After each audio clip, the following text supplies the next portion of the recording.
Hello everyone. कैसे हैं आप लोग। उम्मीद करता हूं कि आप लोग अच्छे होंगे, स्वस्थ होंगे और अपनी परीक्षा की तैयारी में मन से लगे होंगे। दोस्तों, ये है लेक्चर नंबर 6। इसमें हम कवर करेंगे जैन धर्म और बौद्ध धर्म। इससे पहले लेक्चर 5 आया था जिसमें आपने कवर किया था महाजनपद। ठीक है, महाजनपद। इसमें आप लोग कवर किए थे ये महाजनपद और वो उसकी राजधानी। उसके बाद हम अब इस वीडियो में आपको कवर करेंगे कहाँ, ये जैन धर्म। उसके बाद आगे चलेंगे बौद्ध धर्म पे। ठीक है, इन दोनों को कवर करेंगे। उससे पहले मैं आपको ये बता दूं कि महाजनपद का उदय जो आपने देखा था, इसमें क्वेश्चन आपका ऐसे भी आता है कि यूपी में कम से कम कितने महाजनपद के वो जो महाजनपद जो 16 महाजनपद है उसमें से कितने महाजनपद यूपी में थे। तो उसका उत्तर मैं आपको यहाँ पे बता दे रहा हूँ। 16 महाजनपद टोटल है, उसमें से 8 महाजनपद यूपी में थे। ओके, चलिए अब ये देखिए यहाँ पे शुरू हो रहा है जैन धर्म। जैन धर्म दोस्तों ये बहुत इंपॉर्टेंट टॉपिक है, यहाँ से बहुत ज़्यादा एग्जाम में प्रश्न आते हैं। जैन धर्म, जैन धर्म के संस्थापक एवं प्रथम तीर्थंकर ऋषभ देव थे। संस्थापक और प्रथम तीर्थंकर कौन थे? वो थे ऋषभ देव जी, जैन धर्म के। अब अगला कल्पसूत्र। कल्पसूत्र, ये देखिए कल्पसूत्र मतलब जैन परंपरा। यहाँ पे कल्पसूत्र जैन परंपरा का सर्वाधिक लोकप्रिय ग्रंथ है। इसके एक भाग में जैन धर्म के 24 तीर्थंकरों के जन्म से लेकर निर्वाण तक की विविध घटनाओं का वर्णन किया गया है। उनके जीवन की 5 प्रमुख घटनाओं का विशेष रूप से प्रस्तुत किया गया है। ठीक है, गर्भाधान, जन्म, गृह त्याग, ज्ञान प्राप्ति व प्रथम उपदेश। तो इतना पढ़ करके हमारे एग्जाम के लिए इम्पोर्टेंट क्या आता है कि जैन परंपरा का सबसे सर्वाधिक लोकप्रिय ग्रंथ कौन सा है। तो ऑप्शन में क्या देखना है आपको, बस कल्पसूत्र। ओके, कल्पसूत्र। तो इसी ग्रंथ में हमें जो जैन धर्म के 24 तीर्थंकर हैं उनके बारे में हमें पता चलता है कि कौन कौन 24 तीर्थंकर हैं। तो उस 24 तीर्थंकर में सबसे पहले कौन है जो कि उनके संस्थापक हैं और पहले भी हैं, वो है ऋषभ देव जी। ओके, जैन धर्म। अगला क्या है, जैन धर्म के 23वें तीर्थंकर। ठीक है, 23वें तीर्थंकर पार्श्वनाथ थे, जो काशी के इच्छामुख वंशी राजा अश्वसेन के पुत्र थे।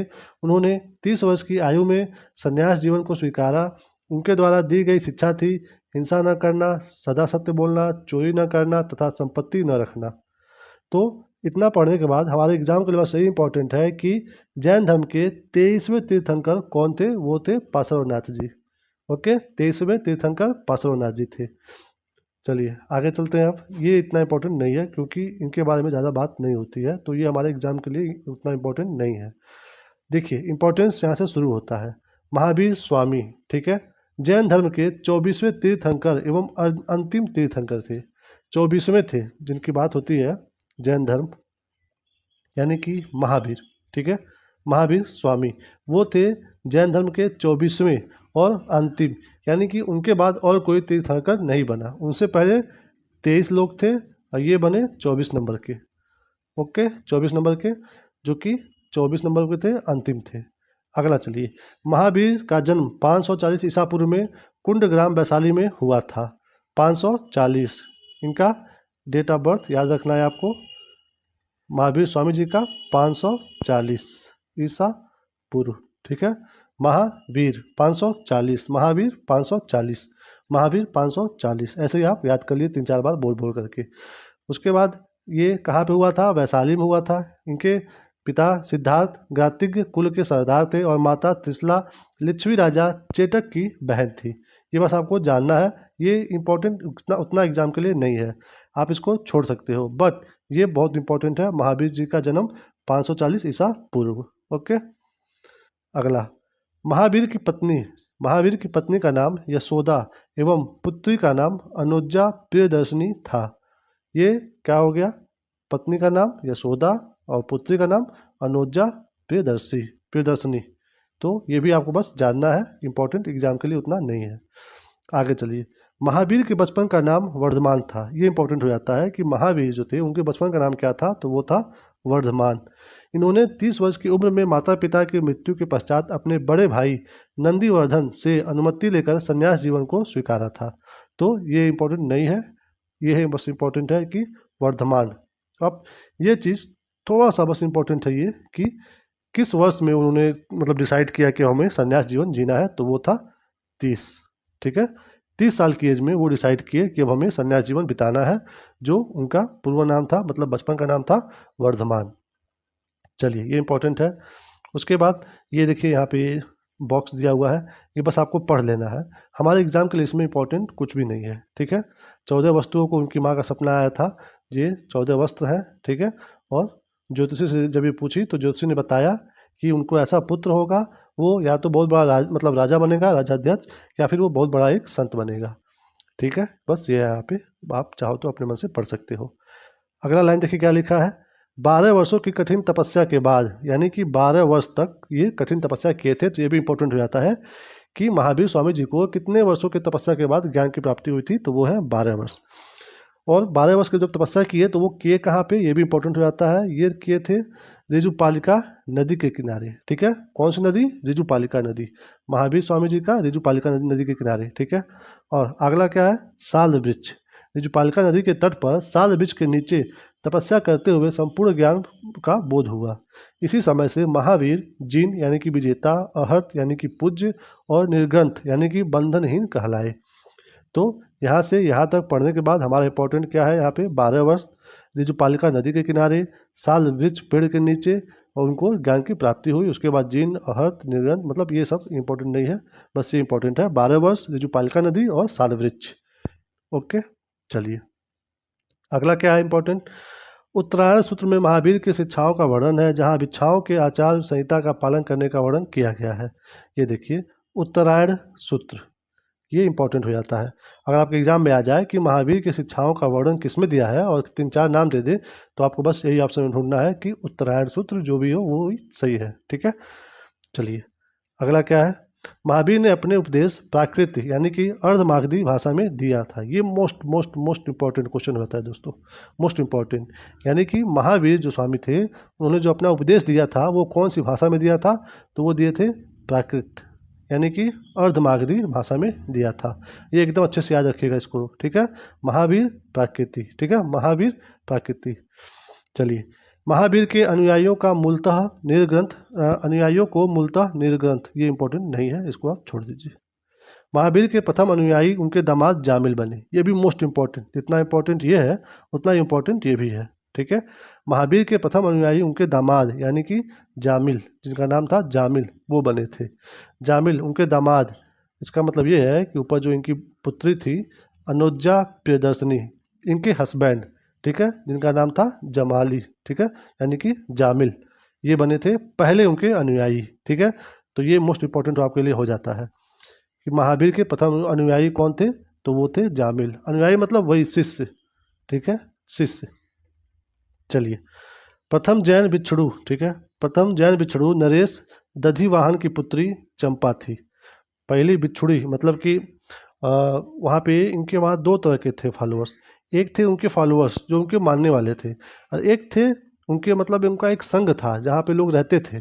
तो उसमें बिछुड़ी यानी कि ये एक लेडीज़ हैं, तो ये कौन बनी थी वहाँ पे संघ में रहने वाली? चंपा नाम की। ओके, पुरुष में हो गए थे जामिल और महिला में चंपा। आप ऐसे भी याद कर सकते हो कि महावीर स्वामी जी के पहले पुरुष शिष्य थे जामिल और महिला शिष्य थी चंपा। ओके, चलिए अगला क्या है। प्रमुख जैन तीर्थंकर और उनके प्रतीक चिन्ह। ओके, यहाँ पे ये इंपॉर्टेंट हो जाता है। इसको देखते हैं कि जो जो तीर्थंकर के उनका एक सिंबल था, जैसे आज के समय में कांग्रेस का हाथ का पंजा है, बीजेपी का मतलब कमल का फूल है, तो वैसे ही उस समय में भी उनका एक अपना अपना चिन्ह होता था। तो इसमें देख लेते हैं पहले किनका क्या क्या है। ऋषभ देव जी यानी कि जो पहले थे उनका क्या था प्रतीक चिन्ह, वो था सांड। उसके बाद अजीत नाथ जी जो कि दूसरे नंबर पे थे, उनका है हाथी। उसके बाद संभव, संभव के घोड़ा। उसके बाद संपार्श्व, स्वास्तिक, शांति, हिरण। ओके, तो इनका ऋषभदेव, अजीतनाथ, संभव, संपार्श्व और शांति। ऋषभदेव का सांड, अजीतनाथ का हाथी, संभव का घोड़ा, संपार्श्व का स्वास्तिक और शांति का हिरण। आगे चलिए, ये कि अरनाथ, इसका इनका क्या था? मीन। नामी, इनका क्या था? नीलकमल। अरिष्टिनेमी, इनका क्या था? शंख। उसके बाद पाशर्व, इनका क्या है? सर्प। ठीक है, शंख हो गया इनका, पार्षदों का हो गया सर्प, फिर महावीर इनका क्या था, सिंह। देखिए दोस्तों, यहाँ से आप यहाँ तक सबको देख लीजिए। इसमें से आपको ये सब नहीं याद करना है, इसमें से जो मोस्ट इंपॉर्टेंट है आपको बस वही जानना है। उसमें से इंपॉर्टेंट क्या है मैं आपको बता दे रहा हूँ, आप उसको एकदम अच्छे से याद रखिएगा। बाकी भी आप अगर याद कर पाए तो फिर अच्छी बात है, सो फार सो गुड है। पहला ऋषभदेव, ये मोस्ट इंपॉर्टेंट हो जाता है, ये था सांड, ठीक है, ऋषभदेव जी का सांड से। उसके बाद दूसरा अजीतनाथ, इनका क्या था, हाथी। पहला ऋषभदेव, सांड, अजीतनाथ, हाथी। उसके बाद आप सीधे इधर आ जाइए, ये अरिष्टी नेमी, अरिष्टी नेमी इनका क्या था, शंख, अरिष्टी नेमी इनका क्या था, शंख। उसके बाद आइए पार्श, इनका क्या है, सर्प यानी कि सांप। उसके बाद लास्ट महावीर जी का सिंह।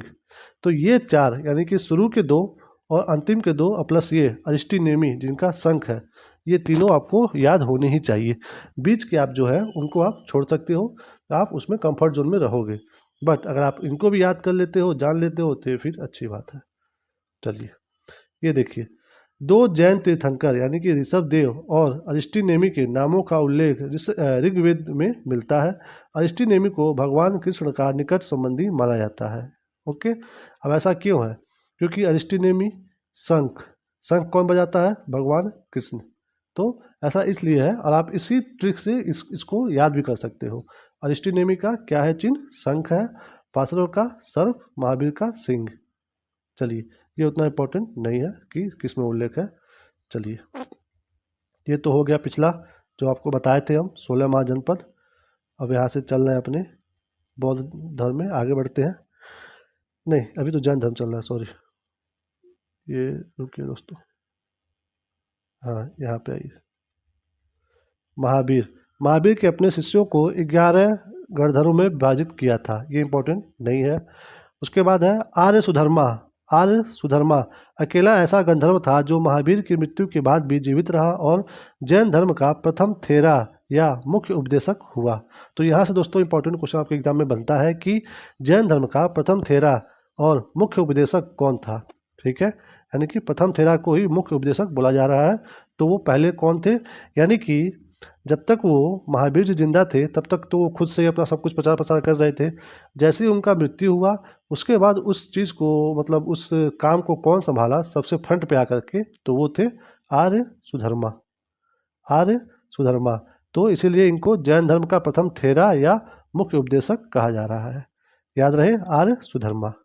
चलिए आगे देखिए, स्वामी महावीर के विछड़ू संघ की प्रधान थी चंदना। ये भी इंपॉर्टेंट क्वेश्चन में यहाँ से बन सकता है कि स्वामी महावीर के विछड़ू संघ की प्रधान कौन थी। 3-4 नाम दे देगा, आपको बस ध्यान देना है चंदना कहाँ पे है, ऑप्शन वही सही करना है। ठीक है, स्वामी महावीर के विछड़ू संघ की प्रधान चंदना।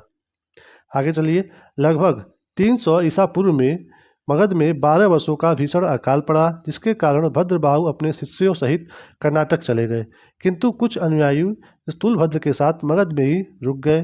भद्रबाहु के वापस लौटने पर मगध के साधुओं ने उनका गहरा मतभेद हो गया, जिसके परिणाम स्वरूप जैन मत श्वेतांबर एवं दिगंबर नामक 2 संप्रदायों में बट गया। स्थूलभद्र के शिष्य श्वेतांबर और भद्रबाहु के शिष्य दिगंबर यानी कि नग्न रहने वाले कहलाए। देखिए दोस्तों क्या हुआ, 300 ईसा पूर्व के आसपास में वहाँ पे मगध में मतलब अकाल पड़ा, जो कि लगातार 12 वर्षों तक रहा। तो जब वहाँ पे लोग थे तो वो लोग वैसे ऑलरेडी वो लोग साधु बिछड़ू थे, मांग के खाने वाले, तो लोगों के पास जब रहेगा नहीं तब लोग कहाँ से देंगे, तो इन लोगों को मिलता नहीं था खाने को, तो ये लोग वहाँ से पलायन हो गए। तो जैसे कि मान लीजिए पूरे लोग हैं यहाँ पे इतने लोग, ओके, तो इसमें से आधे लोग चले गए कहाँ पे, जो भारत है इसमें दक्षिण साइड में, यहाँ पे मगध यहाँ पे है बिहार में, तो लोग चले गए दक्षिण साइड में।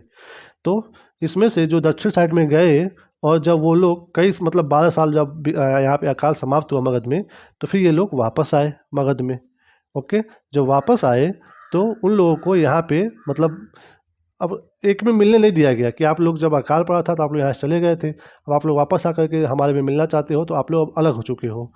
तो जब यहाँ पे जब वो यहाँ से वापस गए तो जो अलग हो गए तो वो 2 भागों में बट गए।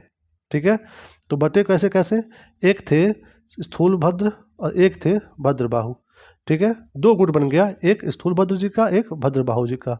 तो अब इसमें से भी कौन कौन, देखिए जो मगध में रह गए थे वो जो थे वहाँ पे जो मेन थे उसके वो थे स्थूल जी, स्थूल भद्र। तो आप इसको ऐसे याद कर पाओगे, स्थूल मतलब क्या होता है, स्थिर, मतलब रुका हुआ। तो जो यहाँ पे रुके रह गए थे वो थे स्थूल भद्र जी। ओके, तो जब यहाँ पे रुके रह गए तो इनके जो एक अपना एक अलग जो, अब जब ये जैन धर्म जब टूट के दो भागों में बटा, स्थूल भद्र जी के और भद्रबाहु जी के, तो जो ये स्थूल भद्र थे इनको जो मतलब था बट करके बना था वो था श्वेतांबर। ठीक है, जो इनका था वो था श्वेतांबर। और दूसरा जो यहाँ से जो वापस गए थे जो, इनका नाम क्या था, ये था भद्र बाहु, भद्रबाहु। आप इसको कैसे याद कर पाओगे, बाहुबली, बाहुबली मूवी कहाँ की है, साउथ की है। ये भद्रबाहु जी कहाँ गए थे, साउथ में ही गए थे, तो ये हो गए भद्रबाहु। तो आप इसको ऐसे याद करिएगा। तो जो स्थूल भद्र थे ये श्वेतांबर, और नीचे जो है भद्रबाहु, इनके हो गए दिगंबर, दिगंबर। तो आप इससे कैसे याद कर पाओगे, देखिए यहाँ पे मैं आपको बताता हूँ कि इन दोनों को कैसे याद कर पाएंगे। ये देखिए स्थूल भद्र यानी कि श्वेतांबर, स्थूल भद्र। आप अपने भारत में देखते हो नॉर्थ इंडिया और साउथ इंडिया, तो मतलब बहुत छोटा सा अंतर, बहुत ज़्यादा अंतर नहीं, छोटा सा अंतर आपको मिलता है कि नॉर्थ के लोग साउथ लोगों की तुलना में थोड़े से फेयर होते हैं। क्योंकि आप देखोगे कि जो साउथ इंडिया है वो हमारा भूमध्य रेखा पे पड़ता है लगभग, तो वहाँ पे सनलाइट ज़्यादा तेज़ पड़ती है, तो वहाँ के लोग हमारी जो तुलना में, उत्तर भारत की तुलना में थोड़े से मतलब उनका कलर डाउन होता है। तो ये देखिए दिगंबर, ये जो साउथ में है तो ये दिगंबर, यानी कि आप इनको कम मानिए। श्वेतांबर, श्वेत मतलब उजाला यानी कि गोरा, तो गोरे लोग कहाँ पे हैं, उत्तर में है। ओके, दिगंबर तब अपने आप चले जाएंगे नीचे। तो आप ऐसे याद कर लीजिएगा कि उत्तर में जो रह गए थे वो थे स्थूलभद्र जी, है ना, जो शुरू किए श्वेतांबर, और जो नीचे गए थे भद्रबाहु यानी कि बाहुबली, साउथ में, इन्होंने शुरू किया दिगंबर। तो जब श्वेत आप जान जाएंगे कि ऊपर के लोग श्वेत हैं तो नीचे के जाहिर सी बात है दिगंबर। ओके, अब देखिए श्वेतांबर के लोगों का क्वालिटी क्या था और दिगंबर लोगों का क्वालिटी क्या था, मतलब उनमें स्पेशल चीज़ क्या था। श्वेतांबर, श्वेतांबर लोग जो क्या थे, ये लोग श्वेत यानी कि सफ़ेद कपड़ा पहनते थे, सफ़ेद कपड़ा पहनते थे। और दिगंबर, दिगंबर लोग क्या थे, ये लोग नंगे रहते थे, मतलब बिना वस्त्र के, नग्न। ओके, नग्न। देखिए दिगंबर, ठीक है, दिगंबर और नग्न, यानी कि दिगंबर जो लोग हैं साउथ में रह रहे हैं और यहाँ पे नग्न रह रहे हैं। तो आप एक बात बताइए, पूरे भारत में जो साउथ में कौन सा ऐसा जगह है, एक है गोवा। गोवा पे लोग जब जाते हैं, बीचों पे जाते हैं, तो क्या फुल ड्रेस पहन के जाते हैं, नहीं ना। आपको बस इस टॉपिक को आप को ऐसे समझना है बस, ठीक है, कि जब साउथ में लोग जाते हैं, यानी कि साउथ में ही पड़ता है एक तरह से गोवा, गोवा लोग जाते हैं तो वहाँ लोग कपड़े थोड़ी ना पहनते हैं, मतलब कम पहनते हैं, शॉर्ट पहनते हैं। तो यानी कि आप मान लीजिए कि नहीं पहनते हैं, उसको आप ऐसे याद कर लीजिएगा कि दिगंबर जो कि साउथ में थे, यानी कि भद्रबाहु जी साउथ में थे, दिगंबर तो क्या हो गए, ये नग्न हो गए। साउथ में क्यों, क्योंकि वहाँ पे गोवा है तो नग्न। तो आप इसको ऐसे इस ट्रिक से याद कर सकते हो, ठीक है। मैंने अपनी तरफ से अच्छे से बता दिया, अब आप इसको कॉपी पेन पे नोट करके किसी भी तरह से आप इसको एक दो बार पढ़ करके याद कर लीजिएगा। चलिए आगे चलते हैं। यहाँ पे क्लासिफिकेशन और डिटेल्स में बता रहा है कि दिगंबर में क्या था और श्वेतांबर में क्या था। तो ये दोस्तों हमारे वनडे एग्जाम के लिए, यानी कि एसएससी बैंक रेलवे के लिए इंपॉर्टेंट नहीं है, ये इंपॉर्टेंट है हमारे आईएएस पीसीएस ऐसे पोस्टों के लिए, आरओ एआरओ, इसमें जिसमें स्टेटमेंट वाइज क्वेश्चन आता है, जिसमें दो तीन स्टेटमेंट दे देगा, फिर पूछेगा कि कौन सा स्टेटमेंट सही है कौन सा गलत है, एक दो तीन एक दो ऐसे वाले में। तो वैसे मतलब एग्जामों में यहाँ से प्रश्न बनते हैं, तो इसको हम फटाफट एक बार देख लेते हैं, ठीक है। मैं आपको मोटी मोटा यहाँ पे बता दूँ कि जो श्वेतांबर है, श्वेतांबर मतलब श्वेत गोरे, जो कि नॉर्थ में रहते हैं, यानी कि स्थूल भद्रबाहु के, ठीक है। स्थूल भद्र जो थे उनके जो शिष्य थे श्वेतांबर, यानी कि जो वो मान रहे थे मतलब जैन मत के। तो ये जो संप्रदाय था श्वेतांबर, ये देखिए ये थोड़ा सा सॉफ्ट था, मतलब चीज़ों को मतलब ठीक है बढ़िया है वैसे लेके चलता था।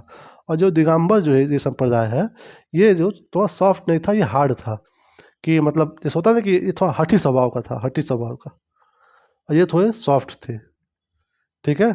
यानी कि आप उससे आप कौन सा वो होता है नरम दल, हाँ आप इसको नरम दल और ये गरम दल ऐसे समझ सकते हो आप इसको, ठीक है। चलिए आगे आपको हम फटाफट बताते हैं।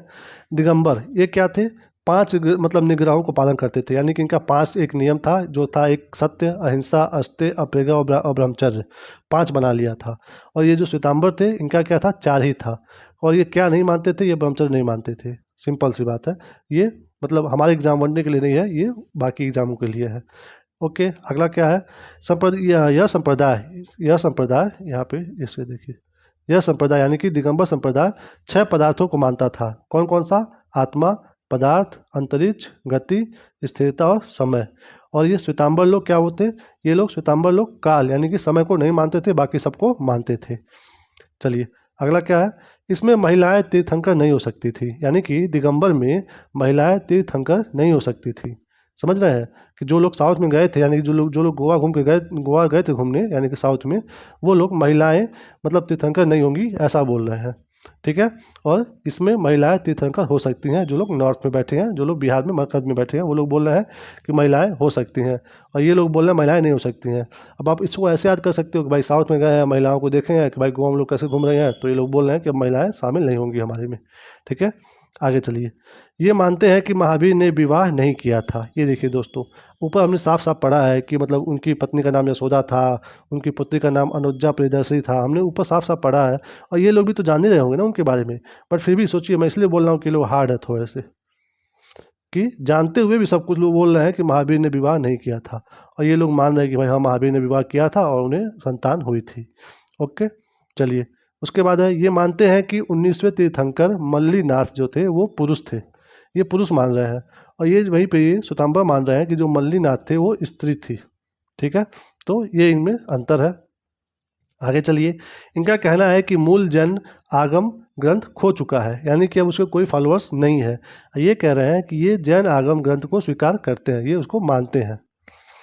आगे चलिए, इसको हम फटाफट देख रहे हैं दोस्तों, क्योंकि ये वनडे एग्जाम के लिए इंपॉर्टेंट नहीं है, ये बाकी एग्जाम के लिए है, जो IAS PCS lower PCS RO ऐसे एग्जामों के लिए है। ये मानते हैं कि केवल प्राप्ति के बाद उपवास करके रहा जा सकता है, यानी कि केवल जब प्राप्ति हो जाए, ज्ञान की प्राप्ति हो जाए, तो हम लोग बिना भोजन खाए भी, मतलब बिना कुछ खान पान किए भी रह सकते हैं। जबकि ये मानते हैं कि केवल प्राप्ति के बाद भोजन की आवश्यकता पड़ती है। तो इनकी भी बात लॉजिक वाली बात है भाई, कि अगर 6 साल तक तपस्या किए हो, उसके बाद तो फिर आप भोजन करोगे ही ना, मतलब अगर चाहोगे तो। बट ये लोग बोल रहे हैं कि ज़रूरत नहीं है, ये बोल रहे हैं ज़रूरत है। आगे चलिए, ये स्त्रियों के इसी जीवन में मुक्ति का विरोध करते हैं। ये बोलते हैं मतलब दिगंबर लोग कि स्त्रियां कुछ भी कर लें, इस जीवन में उनका मुक्त होना संभव नहीं है। सही है, आगे देखिए क्या बात है इनकी। अगला देखिए, ये लोग क्या बोल रहे हैं श्वेतांबर लोग, ये इसी जीवन में स्त्रियों की मुक्ति का अधिकारी मानते हैं। ये बोलते हैं कि ठीक है, अगर स्त्रियां अगर कुछ चाहती हैं अपना मोक्ष पाना, तो इसी जीवन में संभव है। चलिए आगे देखिए, ये मतलब ये नहीं मान रहे हैं, तभी तो बोल रहे हैं ना कि हमारे में शामिल नहीं हो सकती। चलिए आगे क्या है, ये सफ़ेद वस्त्र नहीं पहनते हैं, क्योंकि इसे निर्वाण यानी कि मोक्ष में बाधक मानते हैं। ये वस्त्र नहीं पहनते, आपको बताया है दिगंबर लोग। ये सफ़ेद वस्त्र पहनते हैं तथा इसे निर्वाण मोक्ष में बाधक नहीं मानते हैं। ये लोग वस्त्र पहनते हैं, श्वेत वाला श्वेतांबर कहलाते हैं। चलिए ये हो गया। आगे देखिए, ये मोस्ट इम्पॉर्टेंट। चलिए जैन संगतियाँ पे, इसमें क्या है, संगति है, किस वर्ष में हुआ था, किस जगह पर हुआ था, और जब वो हुआ था उसके अध्यक्ष कौन थे। चलिए यहाँ पे दोस्तों, जब ऐसे जब प्रश्न आए आपका एग्जाम में, तो आप ये ध्यान दीजिएगा, क्योंकि आप मान लीजिए एग्जाम में दे दिया कि जैन धर्म की प्रथम संगति चाहे द्वितीय संगति कहाँ हुई थी, और आप हड़बड़ा करके जैन पढ़ा ही नहीं ध्यान से, और आपने बौद्ध वाला आपके दिमाग में आपने बौद्ध वाला मार दिया। ठीक है, तो जब भी संगति के बारे में आए तो आप ध्यान से रह करके पढ़िए कि जैन का पूछ रहा है या कि बौद्ध का पूछ रहा है, फिर आप क्वेश्चन को टिक करिए। मतलब जब भी ऐसा क्वेश्चन आए तो थोड़ा सा 5 सेकेंड 3 सेकेंड रुक करके पॉज होकर के सोचिए कि जैन है कि बौद्ध धर्म है। चलिए देखते हैं क्या क्या है। देखिए, जैन संगति का पहला जो हुआ था वो हुआ था 300 ईसा पूर्व में। 300 ईसा पूर्व में हुआ था। ये कहाँ पे हुआ था, पाटलिपुत्र यानी कि आधुनिक पटना में। देखिए हमने अभी ऊपर बताया कि जो वहाँ पे रुक गए थे तो वही कराएंगे ना, स्थूल भद्र जी, पाटलिपुत्र यानी कि पटना में। दूसरा कहाँ हुआ था, दूसरा हुआ था 512 ईस्वी। सोचिए कितने सालों बाद, 300 साल उधर और 5 यानी कि लगभग 800 साल बाद दूसरा हुआ था। पहला हुआ 300 ईसा पूर्व में और दूसरा हुआ 512 ईस्वी में, यानी कि 300 उधर और 500, यानी कि 5 दिन 800 लगभग साल बाद दूसरा हुआ। वो कहाँ पे हुआ? देखिए दोस्तों, आप इसको ऐसे याद करिएगा कि पहला जहाँ पे था वहीं पे हुआ, और जब 800 साल लग जाएंगे तो जाहिर सी बात है लोग पता नहीं कहाँ से कहाँ चल जाएंगे 800 साल में। तो दूसरा कहाँ हुआ? दूसरा हुआ गुजरात में, है ना। गुजरात में कहाँ? वल्लभी में, जिसके अध्यक्ष थे क्षमा श्रवण, क्षमा श्रवण जी। यानी कि आप इसको ऐसे याद करिएगा कि पहला आपको बताया मैं जो वहाँ पे रह गए स्थूल यानी कि स्थिर थे, और दूसरा क्षमा श्रवण। जब आपको 300 साल ईसा पूर्व में आप पहला कर लिए तो 512 ईस्वी को लग गया आपको करने में, यानी कि आपने 800 साल लगा दिया दूसरा करने में। तो इसलिए इसको इस बात के लिए ये क्षमा मांग रहे हैं, क्षमा श्रवण जी। तो आप इसको ऐसे याद कर लीजिएगा टिक लगा करके कि इसके अध्यक्ष कौन थे दूसरे वाले के? क्षमा श्रवण जी, क्योंकि वो क्षमा मांगे थे कि भैया हमको दूसरा करने में 800 साल लग गए। चलिए, कहाँ पे हुआ था? गुजरात में हुए। और जब क्षमा मांग रहे हैं तो इसलिए डर भी रहे हैं, इसलिए बहुत दूर जाके कर रहे हैं कि भाई हम कर रहे हैं, आप हमको कुछ कहिए मत, हम चल जा रहे हैं, दूर जाके कर दे रहे हैं। तो दूर गए कहाँ पे? मतलब सोचिए पाटलिपुत्र, पटना बिहार में, और गुजरात उतना दूर, तो दूर जाके किए हैं गुजरात में। तो ऐसा ये ट्रिक है बस ये याद करने का। चलिए आगे चलते हैं। अगला क्या है? जैन धर्म के त्रिरत्न कौन कौन? सम्यक दर्शन, सम्यक ज्ञान, सम्यक आचरण। यानी कि सही विश्वास अपने आप पे होना चाहिए, सही ज्ञान आपको होना चाहिए, और अपना सही आचरण होना चाहिए। अगर ये तीनों चीज़ रहेगा तो आप मोक्ष प्राप्ति कर पाओगे। यानी कि त्रिरत्न, यही त्रिरत्न है आपके अंदर, अगर रहेगा तो आप मोक्ष प्राप्ति कर पाओगे। सही विश्वास, यानी कि अपने पे विश्वास रखो कि आपसे हो जाएगा, और सही ज्ञान, ज्ञान तो होना जरूरी है, और सही आचरण, अपने अंदर आचरण सही होना चाहिए। चलिए, ये हमारे एग्जाम के लिए इंपॉर्टेंट नहीं है उतना, आगे बढ़िए। त्रिरत्न के अनुशीलन में निम्न 5 महाव्रतों का पालन अनिवार्य है: अहिंसा, सत्यवचन, अस्तेय, अपरिग्रह और ब्रह्मचर्य। ये भी हमारे एग्जाम के लिए इंपॉर्टेंट नहीं है।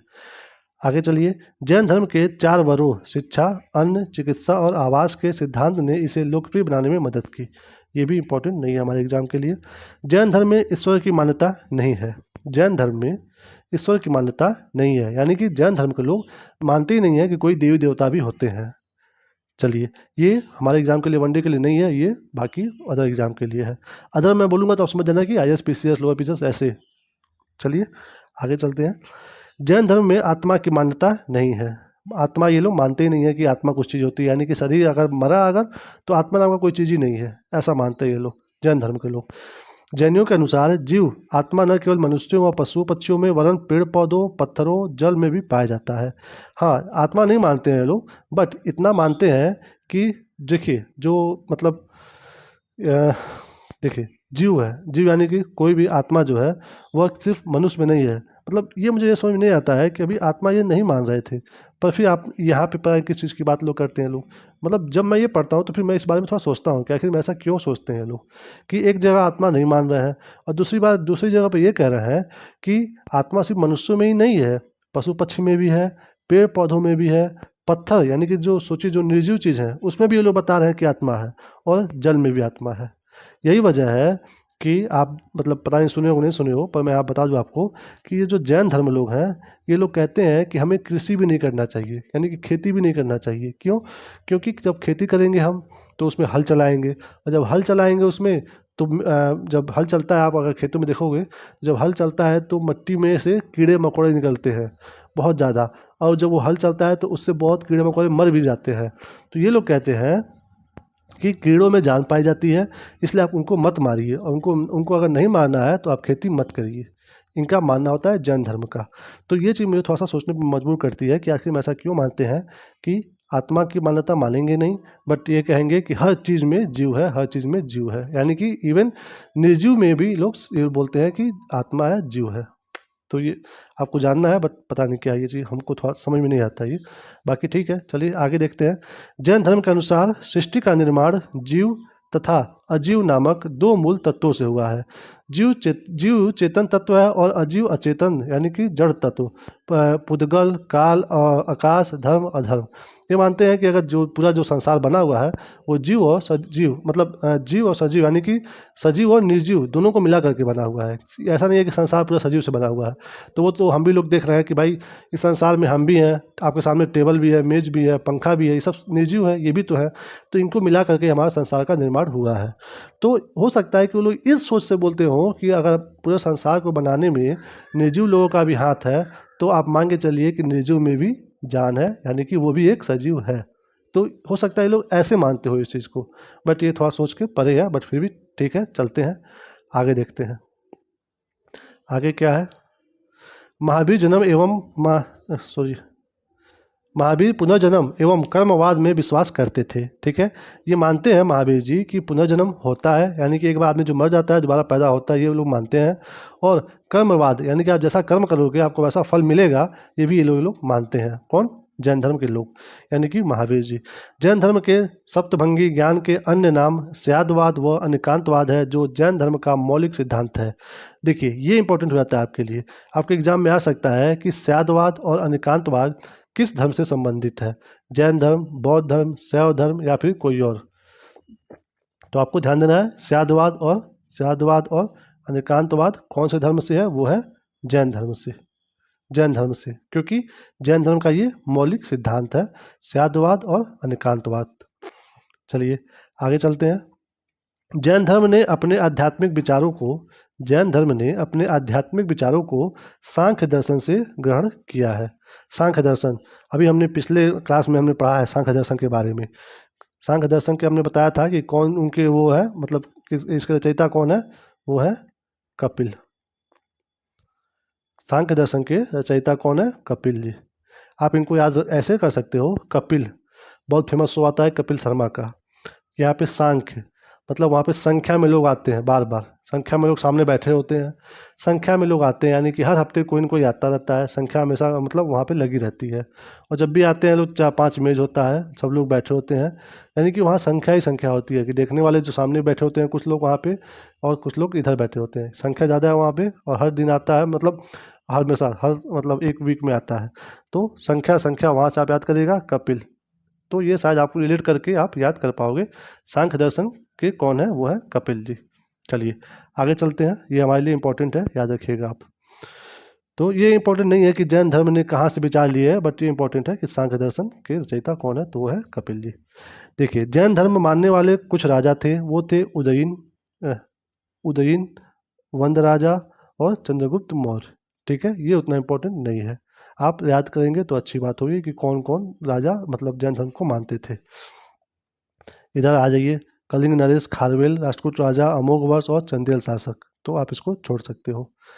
आगे देखिए, मैसूर के गंग वंश के राजाओं के सेनापति एवं प्रधानमंत्री चामुंडा राय के प्रोत्साहन से कर्नाटक के श्रवणबेलगोला में 10वीं शताब्दी के मध्य भाग में विशाल बाहुबली यानी कि बाहुबली की ग्रेनाइट पत्थर की मूर्ति, गुप्तेश्वर की मूर्ति जिसे कहा जाता है, का निर्माण किया गया। गुप्तेश्वर की मूर्ति, इधर देखिए, गुप्तेश्वर की प्रतिमा कायोत्सर्ग मुद्रा में है। महावीर तपस्या की इस मुद्रा में वह अपनी चारों ओर के वातावरण से अनभिज्ञ है। उनके पैरों में सांप लपेटे हुए हैं। चींटियों ने उनके मिट्टी के ऊपर मतलब मिट्टी का पूरा घनौंदा बना दिया है। यह मूर्ति 18 मीटर या फिर कह सकते हैं 57 फीट ऊंची है एवं एक ही चट्टान को काटकर बनाई गई है। यह विश्व में एक ही पत्थर से बनी, बिना किसी सहारे यानी कि बिना किसी सपोर्ट के खड़ी सबसे लंबी मूर्ति है। ठीक है, तो यहाँ से यहाँ तक पढ़ने के बाद यहाँ से यहाँ तक हमारे एग्जाम के लिए बस यही इंपॉर्टेंट है कि ये चामुंडा राय जी किस वंश से थे? गंग वंश से। ये एक चीज़ यहाँ से क्वेश्चन बन सकता है। दूसरा कि गुप्तेश्वर की जो मूर्ति है वो कहाँ पे है? वो है कर्नाटक में। ओके, अगला क्या बन सकता है कि गुप्तेश्वर की मूर्ति वो किस वंश के शासक ने बनवाया था? तो फिर आप ध्यान दीजिए कौन से? गंग वंश। पहला क्वेश्चन ये कि चामुंडा राय किससे हैं? गंग वंश से। गुप्तेश्वर की मूर्ति कहाँ पे है? किस राज्य में है? कर्नाटक में है। और ये जो मूर्ति है ये किस वंश से है? वो है गंग वंश से संबंधित। ये हो गया इतना। आगे चलिए, ये मुद्रा की बात बताया गया है कि मतलब जितना भी आप देखोगे फोटो गौतम बुद्ध जी का, तो वो कहीं पे हाथ ऐसे किए हुए हैं, कहीं हाथ नीचे किए हुए हैं, कहीं हाथ वो जमीन में टच किए हुए हैं। तो ये जितनी मुद्राएं हैं इनका एक मीनिंग है कि अगर ज़मीन को टच किए हैं तो वो धरती माता को क्या मतलब वो मतलब फील करवा रहे हैं, क्या उसको बता रहे हैं कि क्या इसका मतलब है। तो वो मुद्राएं भी एक अलग चीज़ है, वो हम बाद में कभी अलग से पढ़ेंगे।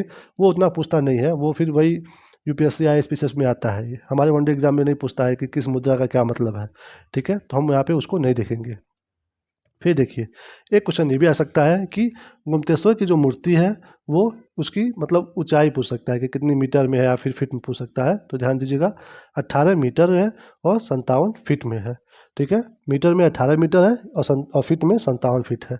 उसके बाद ये आप मतलब ऐसा मतलब ये वाला तो एग्जाम में बहुत रेयर चांस है कि पूछ दे कि विश्व में एक ही पत्थर से बनी बिना किसी सहारे के खड़ी मूर्ति कौन है। बहुत रेयर चांस है कि ऐसा क्वेश्चन आ जाए, बट अगर आ जाए तो ध्यान दीजिएगा कौन सी मूर्ति है, ये गुप्तेश्वर जी की मूर्ति, गुप्तेश्वर की मूर्ति जो कि है कर्नाटक में। ओके, तो यहाँ से समझ में आ गया कितने क्वेश्चन बनेंगे, आप उसको अपने दिमाग में रखिएगा। अगला चलिए, राजस्थान में माउंट आबू पर स्थित जैन मंदिर बिमल शाह द्वारा बनाए गए हैं। यहाँ से भी क्वेश्चन आपको आ सकता है जिसका उम्मीद है 50% कि राजस्थान में माउंट आबू पर स्थित जैन मंदिर का निर्माण किसने करवाया था। तो ध्यान दीजिएगा विमल शाह, विमल शाह कौन है, विमल शाह। आगे चलिए, काठियावाड़ यानी कि गुजरात में पालीताना के निकट शत्रुंजय की पहाड़ियों में एक विशाल जैन तीर्थ स्थल है जहाँ एक साथ जुड़े हुए बीसियों मंदिर दर्शनीय है। देखिए दोस्तों, अगर आप एक सब्जेक्ट पढ़ रहे हो यानी कि हिस्ट्री, तो आपको ये भी टैलेंट अपने अंदर डालना पड़ेगा या फिर ये चीज़ आपको एनालिसिस करना पड़ेगा कि एक विषय पढ़ूँ तो मैं दूसरे विषय पे भी मेरा ध्यान होना चाहिए। यहाँ देखिए, आप ये पढ़ रहे हैं ना कि काठियावाड़ गुजरात में पालीताना के निकट शत्रुंजय हिल की पहाड़ियों। अब आप हिस्ट्री पढ़ रहे हो बट आपको ध्यान थोड़ा सा जियोग्राफी में भी होना चाहिए कि अगर हमारे एग्जाम में ये आ जाए कि शत्रुंजय की पहाड़ियाँ कहाँ पे है तो वो कहाँ पे है, गुजरात में। इसको बोलते हैं सब्जेक्ट को इंटरलिंक करना, इंटरलिंक एक दूसरे में जोड़ना। तो एक विषय पढ़ रहे हो तो दूसरे भी ध्यान रहे। ऐसे ही ऊपर भी देखिए, राजस्थान, अगर आपको एग्जाम में आ जाए कि माउंट आबू पर्वत कहाँ पे है तो वो कहाँ पे है, राजस्थान में है। तो आप ऐसे सब्जेक्ट को कोरिलेट कर सकते हैं। चलिए, तो यहाँ पे आपको बताना है कि शत्रुंजय हिल की पहाड़ियाँ कहाँ पे है, गुजरात में है। बट इस लाइन से हिस्ट्री से हमारा कोई भी इंपॉर्टेंट क्वेश्चन नहीं बनने वाला। आगे चलिए, खजुराहो में जैन मंदिर का निर्माण चंदेल शासकों द्वारा किया गया है। ये इंपॉर्टेंट हो जाता है दोस्तों, मोस्ट इंपॉर्टेंट कि खजुराहो में जो मंदिर है उनका निर्माण किस शासक ने करवाया है। ठीक है, खजुराहो में जो मंदिर है उसका निर्माण किस शासक ने करवाया है, तो वो करवाया है चंदेल शासकों ने। ठीक है, चंदेल वंश के शासकों ने। चलिए आगे चलते हैं। आधुनिक तमिलनाडु के पुदुक्कोट्टई जिले में स्थित सित्थनावासल या सित्तनवासल गुफाएं जैन धर्म से संबंधित है। ठीक है, यहाँ भी दोस्तों दो विषय आ गए, ज्योग्राफी भी आ गया और हिस्ट्री भी आ गया। अगर आपके एग्जाम में आ जाए कि सित्तनवासल या फिर सित्थनावासल ये जो गुफा है ये कहाँ पे है, तो आप उत्तर क्या बताओगे, तमिलनाडु। हो गया ये ज्योग्राफी का क्वेश्चन। हिस्ट्री में क्या आ जाएगा कि ये जो गुफा है सित्तनवासल गुफा, इसका संबंध किस धर्म से है। तो ध्यान दीजिएगा कौन से धर्म से है, जैन धर्म से है। किससे है, जैन धर्म से। सित्तनवासल गुफा है जो कि तमिलनाडु में है। चलिए इंपॉर्टेंट था ये, याद रखिएगा। अगले पे चलते हैं। मौर्योत्तर युग में मथुरा जैन धर्म का प्रसिद्ध केंद्र था। ये देखिए, मौर्योत्तर युग में यानी कि मौर्य काल के बाद जो युग था उसमें मथुरा जैन धर्म का प्रसिद्ध केंद्र था। मथुरा कला का संबंध जैन धर्म से है। आप इसको चाहो तो छोड़ सकते हो, बट जब आप इसको पढ़ोगे मथुरा कला का संबंध जैन धर्म से है, ये मोस्ट इंपॉर्टेंट आपका लाइन बन जाएगा। आपके एग्जाम में आ सकता है कि मथुरा कला का संबंध किस धर्म से है, जैन धर्म, बौद्ध धर्म, शैव धर्म या फिर कोई और धर्म। तो कौन सा धर्म है, जैन धर्म। मथुरा जहाँ पे श्री कृष्ण जी का जन्मस्थल है पूरा वहाँ पे। तो आप ध्यान दीजिएगा, मथुरा श्री कृष्ण जी जैन धर्म। ठीक है, ऐसे आप ट्राइंगल बना करके याद कर सकते हो। उसके बाद भी चाहो तो आप इसको कीन आइज, हल्की आंखों से इसको भी देख सकते हो, समझ सकते हो। मथुरा जो है जैन धर्म का प्रसिद्ध केंद्र था। चलिए आगे चलिए। जैन तीर्थंकर की जीवनी भद्रबाहु द्वारा रचित कल्पसूत्र में है। वही भद्रबाहु जी जो बाहुबली यानी कि साउथ की मूवी जो साउथ में गए थे, भद्रबाहु जी, इन्होंने ही क्या किया था, जैन तीर्थंकरों की जो 24 मतलब जो तीर्थंकर हैं उनके जो किताब उनके बारे में लिखे हैं जिनका नाम है कल्पसूत्र, वो कौन लिखे थे, भद्रबाहु जी जो साउथ में गए थे। साउथ में जाने के बाद उन्होंने क्या किया था, कौन सा वो मतलब कौन सा वो संप्रदाय बनाया था इसको जैन धर्म में, श्वेतांबर और दिगंबर टूटा था। तो भद्रबाहु जी का कौन सा था, दिगंबर। ठीक है, भद्रबाहु जी का दिगंबर। चलिए इस साथ साथ में रिविजन भी होता चल रहा है पीछे का कि हमने क्या पढ़ा है, कैसे पढ़ा है। आगे देखिए, 72 वर्ष की आयु में महावीर की मृत्यु यानी कि निर्वाण 468 ईसा पूर्व में बिहार राज्य के पावापुरी, जो कि हाल इस समय राजगीर में हुई। ठीक है, देखिए एग्जाम में आपको ये भी आ सकता है कि महावीर जी का जन्म तो आपको पूछेगा ही, मृत्यु किस उम्र में, यानी कि कितने साल के थे तब उनकी उम्र में मतलब मृत्यु हुई थी, तो वो थे 72 वर्ष की उम्र में। उसके बाद इनकी मतलब महावीर जी के और बुद्ध जी के जो ये मृत्यु होती है, इनको मृत्यु नहीं बोलते हैं, निर्वाण बोलते हैं, यानी कि मोक्ष प्राप्ति बोलते हैं उसको। ठीक है, तो इन लोगों की में जो मृत्यु होती है उसको मृत्यु नहीं बोलते हैं, निर्वाण बोलते हैं। ठीक है, तो आपको याद रखना है कि 468 ईसा पूर्व में इनका मृत्यु हुआ है, यानी कि निर्वाण प्राप्ति कब हुई है, 468 ईसा पूर्व में। और इनका जन्म कब हुआ था, अभी जब हम लोग पढ़े थे 540 ईसा पूर्व में, यानी कि 540, इधर देखिए, रुकिए, 540 और मृत्यु हो रही है 468। जब आप इसको 540 में से घटाओगे तो 72 वर्ष आएगा। ठीक है, यानी कि महावीर जी 72 वर्ष तक मतलब उनको जीवित थे और उनकी मृत्यु हुई 468 ईसा पूर्व में। और किस जगह पर हुई थी, वो हुई थी बिहार राज्य के पावापुरी, यानी कि राजगीर में हुई है। ठीक है, 468 और जन्म हुआ था 540, 540 468, 540 468, याद रखिएगा, राजगीर में। आगे चलिए, मल्ल राजा सृष्टिपाल के राजप्रसाद में महावीर स्वामी को निर्वाण प्राप्त हुआ था। ठीक है, तो ये बहुत मतलब इम्पोर्टेंट नहीं है, आप याद कर पाओगे तो अच्छी बात है कि जब महावीर स्वामी जी का निर्वाण प्राप्ति हुआ था तो उस समय वहाँ के राजा कौन थे, सृष्टिपाल, सृष्टिपाल। आप इसको याद कर पाएगा ऐसे कि महावीर जी जब चले गए तो उन्होंने कहा कि अब इस सृष्टि, यानी कि अब सृष्टि की पाल, यानी कि पालोगे तुम अब। तो आप इसको ऐसे ही एक कहानी रूप में याद कर सकते हो कि कौन थे वहाँ के राजा, सृष्टिपाल, यानी कि अब तुम सृष्टि पालो, हम जा रहे हैं। चलिए ये देखिए नोट यहाँ से यहाँ तक है। हमारे एग्जाम के लिए इसमें से कोई भी इम्पोर्टेंट लाइन नहीं है, आप इसको चाहो तो पढ़ सकते हो, मैं आपके सामने बस ऐसे ही पढ़ के सुना देता हूँ।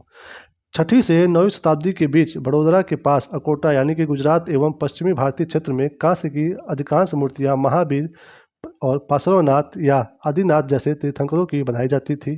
ठीक है, इसमें तीर्थंकरों को एक सिंहासन पर विराजमान दिखाया गया है और उनमें ये तीर्थंकर अकेले या 3 से 24 तीर्थंकरों के समूह में प्रस्तुत किए गए।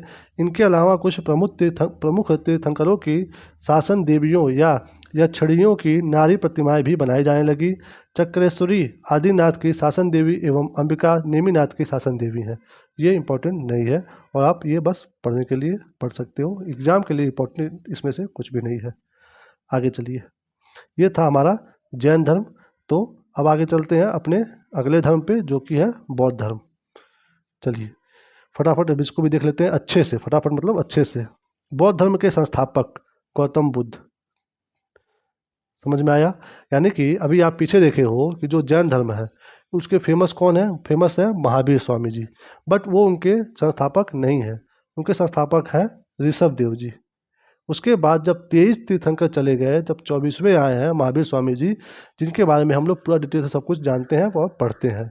बट यहाँ पे क्या है कि बौद्ध धर्म जो है वो शुरू किए थे गौतम बुद्ध ही स्वयं, यानी कि यहाँ पे तीर्थंकरों का सिस्टम नहीं है कि 1 2 3 या फिर 24 23 22, यहाँ पे कुछ नहीं है। यहाँ पे सिर्फ और सिर्फ एक ही संस्थापक है और वही इस धर्म को लेकर के चले हैं। तो देखिए, बौद्ध धर्म के संस्थापक गौतम बुद्ध थे। इन्हें एशिया का ज्योतिपुंज, यानी कि लाइट ऑफ एशिया कहा जाता है। क्यों लाइट ऑफ एशिया, क्योंकि देखते होंगे आप एशिया के जो मतलब जो देश हैं, जैसे कि चीन देख लीजिए, उधर जापान, इंडोनेशिया, मलेशिया, ये सब कौन है, ये सब मतलब बौद्ध धर्म को ही मानने वाले हैं। तो उनके विचारों से ही आज वो देश मतलब खिल रहा है, बढ़ रहा है, आगे बढ़ रहा है। तो इसलिए इन्हीं के विचारों को वो लोग फॉलो किए और अब मतलब लाइट ऑफ एशिया, तो आप इससे रिलेट कर पाओगे, इसलिए उनको कहा जाता है। आगे देखिए, गौतम बुद्ध का जन्म 563 ईसा पूर्व में। ठीक है, अब यहाँ पे दोस्तों अगर मैं पढ़ाऊँगा आपको बौद्ध धर्म के बारे में, तो मैं आपको जैन धर्म से उसको रिलेट करता रहूँगा कि ये यहाँ पे ये है, उनका वो है। ठीक है, तो आप थोड़ा बहुत समझ पाओगे, रिलेट कर पाओगे दोनों धर्म के बारे में।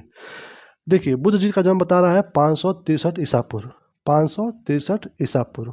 वहीं पर हमने जैन धर्म में उनका महावीर जी का कब पढ़ा था, 540 ईसा पूर्व, यानी कि 540। और जब ये ईसा पूर्व चलता है ना, तो जो जितना नंबर बड़ा होता है वो पहले आ जाता है, और छोटा वाला बाद में आता है।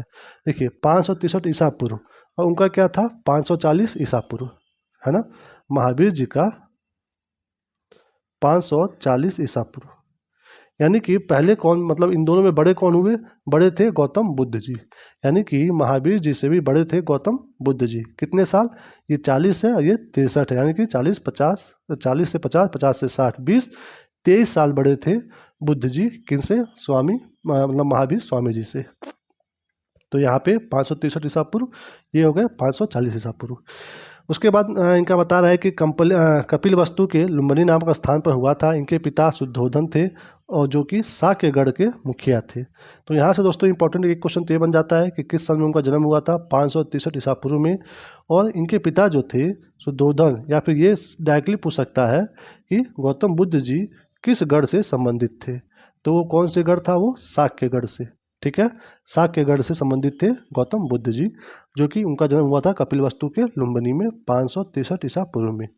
आगे चलिए, इनकी माता माया देवी, है ना, इनकी जो असली माता है जिनके ये गर्भ से पैदा हुए थे, उनका नाम है माया देवी, जिनकी इनके जन्म के 7वें दिन ही मृत्यु हो गई थी, ठीक है, यानी कि 7 दिन बाद उनकी माँ का डेथ हो गया। और इसलिए उनका लालन पालन उनकी सौतेली माँ, जिनका नाम था प्रजापति गोमती ने किया था।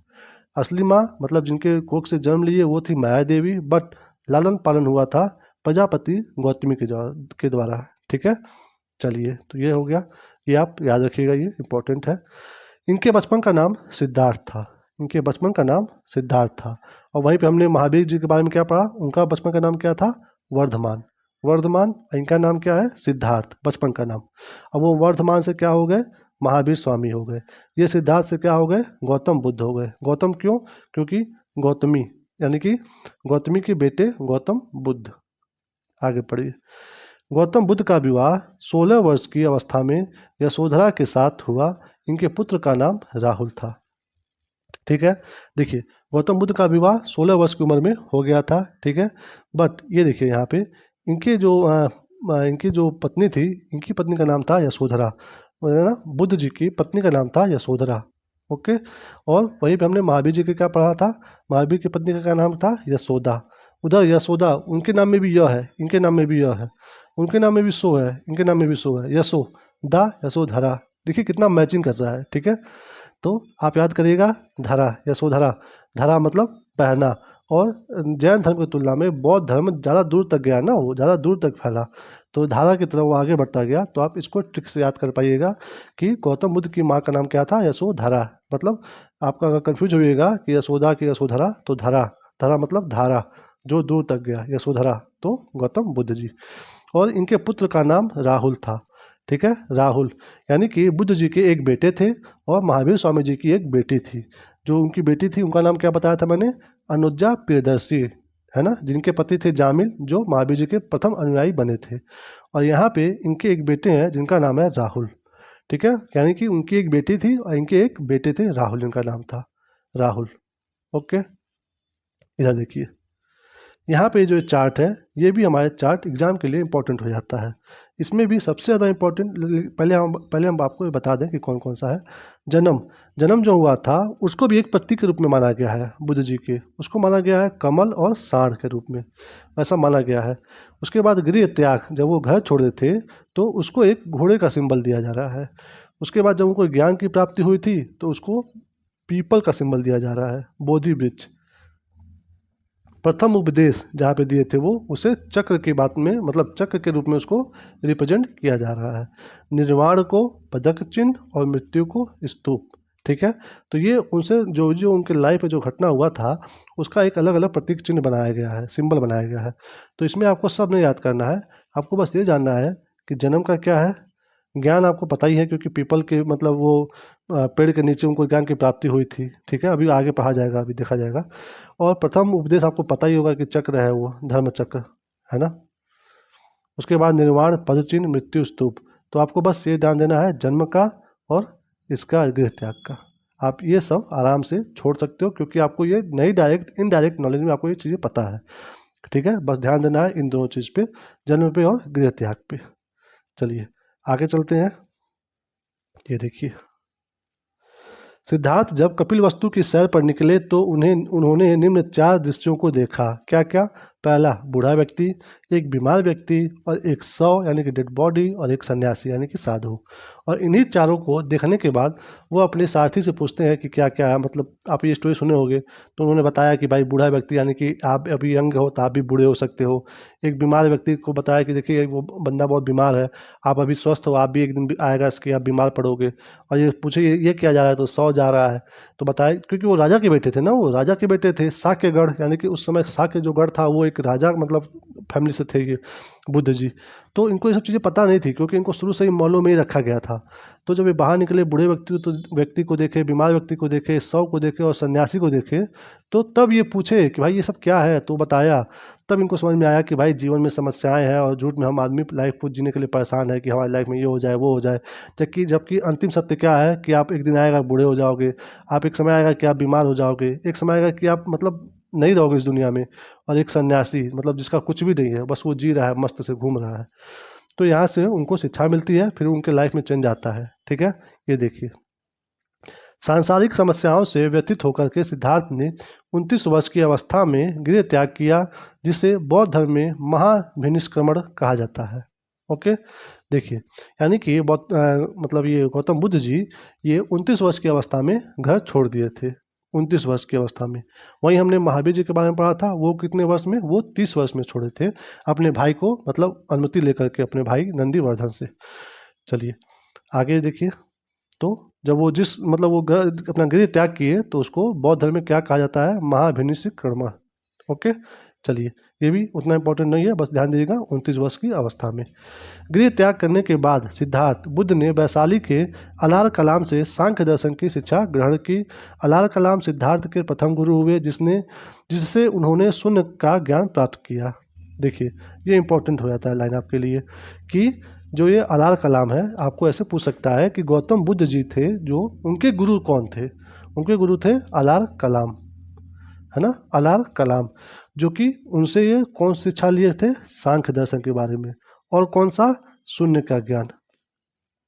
तो आपको ये भी पूछ सकता है एग्जाम में कि गौतम बुद्ध जी को शून्य का ज्ञान किसने दिया था, तो वो उनके गुरु अलार कलाम जी, अलार कलाम जी। आगे देखिए, जब वहाँ पे वो शिक्षा ले लिए उनसे, फिर वो आगे बढ़े। अलार कलाम के बाद सिद्धार्थ ने राजगीर के रुद्र कराम पुत्र, ठीक है, रुद्र कराम पुत्र से शिक्षा ग्रहण की, जिससे उन्होंने योग का ज्ञान प्राप्त किया। ठीक है, तो ये भी इंपॉर्टेंट हो जाता है कि बुद्ध जी को योग का ज्ञान किसने दिया था, तो वो दिए थे रुद्र कराम पुत्र। ठीक है, रुद्र कराम पुत्र, तो योग का ज्ञान उनको इन्होंने दिया था। ये भी आपके लिए इंपॉर्टेंट हो जाता है। आगे चलिए, उर्वेला में सिद्धार्थ को कौंडिन्य वंपा, भादिया, महानामा एवं असागी नामक 5 साधक मिले। ये भी इंपॉर्टेंट हमारे एग्जाम के लिए नहीं है। आगे देखिए, बिना अन्न जल ग्रहण किए 6 वर्ष की कठिन तपस्या के बाद 35 वर्ष की आयु में वैशाख की पूर्णिमा की रात निरंजना यानी कि फल्गु नदी के किनारे पीपल वृक्ष के नीचे सिद्धार्थ को ज्ञान प्राप्त हुआ। ये दोस्तों मोस्ट इम्पॉर्टेंट लाइन हो जाता है आपके लिए। देखिए, यानी कि अगर आपके एग्जाम में आ जाए कि कितने साल की तपस्या के बाद बुद्ध जी को वो ज्ञान की प्राप्ति हुई थी, तो कितना वर्ष बाद, 6 वर्ष बाद। ठीक है, 6 वर्ष बाद, यानी कि 6 वर्ष बाद बुद्ध भगवान जी को ज्ञान की प्राप्ति हुई थी। और वहीं महावीर जी को कितने साल लग गए थे, उनको लग गए थे 12 साल, सीधे इनसे डबल। ठीक है, 12 साल, तो 6 साल में इनको ज्ञान की प्राप्ति हो गई। अब आप इससे भी जान सकते हो, जैसे मैंने बताया ना अभी आपको कि बुद्ध जो थे वो महावीर जी से बड़े थे। तो जब बड़े हैं तो उनमें जो लोग बड़े होते हैं वो लोग ज़्यादा चीज़ें जानते हैं, तो इसलिए उनको जल्दी मिल गया। आप इससे इसको याद कर पाओगे। अगर एग्जाम में कन्फ्यूजन हो, अगर एग्जाम में आ जाए कि कितने वर्ष में हुआ था, तो आप कन्फ्यूज मत हो जाइएगा। बस ये ध्यान दीजिएगा कि बुद्ध जी महावीर से बड़े थे, तो बड़े थे इसलिए उनको ज़्यादा अनुभव था, तो वो जल्दी वो कवर कर लिए 6 ही महीने में। ठीक है, नहीं 6 वर्ष में, तो 6 हो गया, इनको हो गया 12।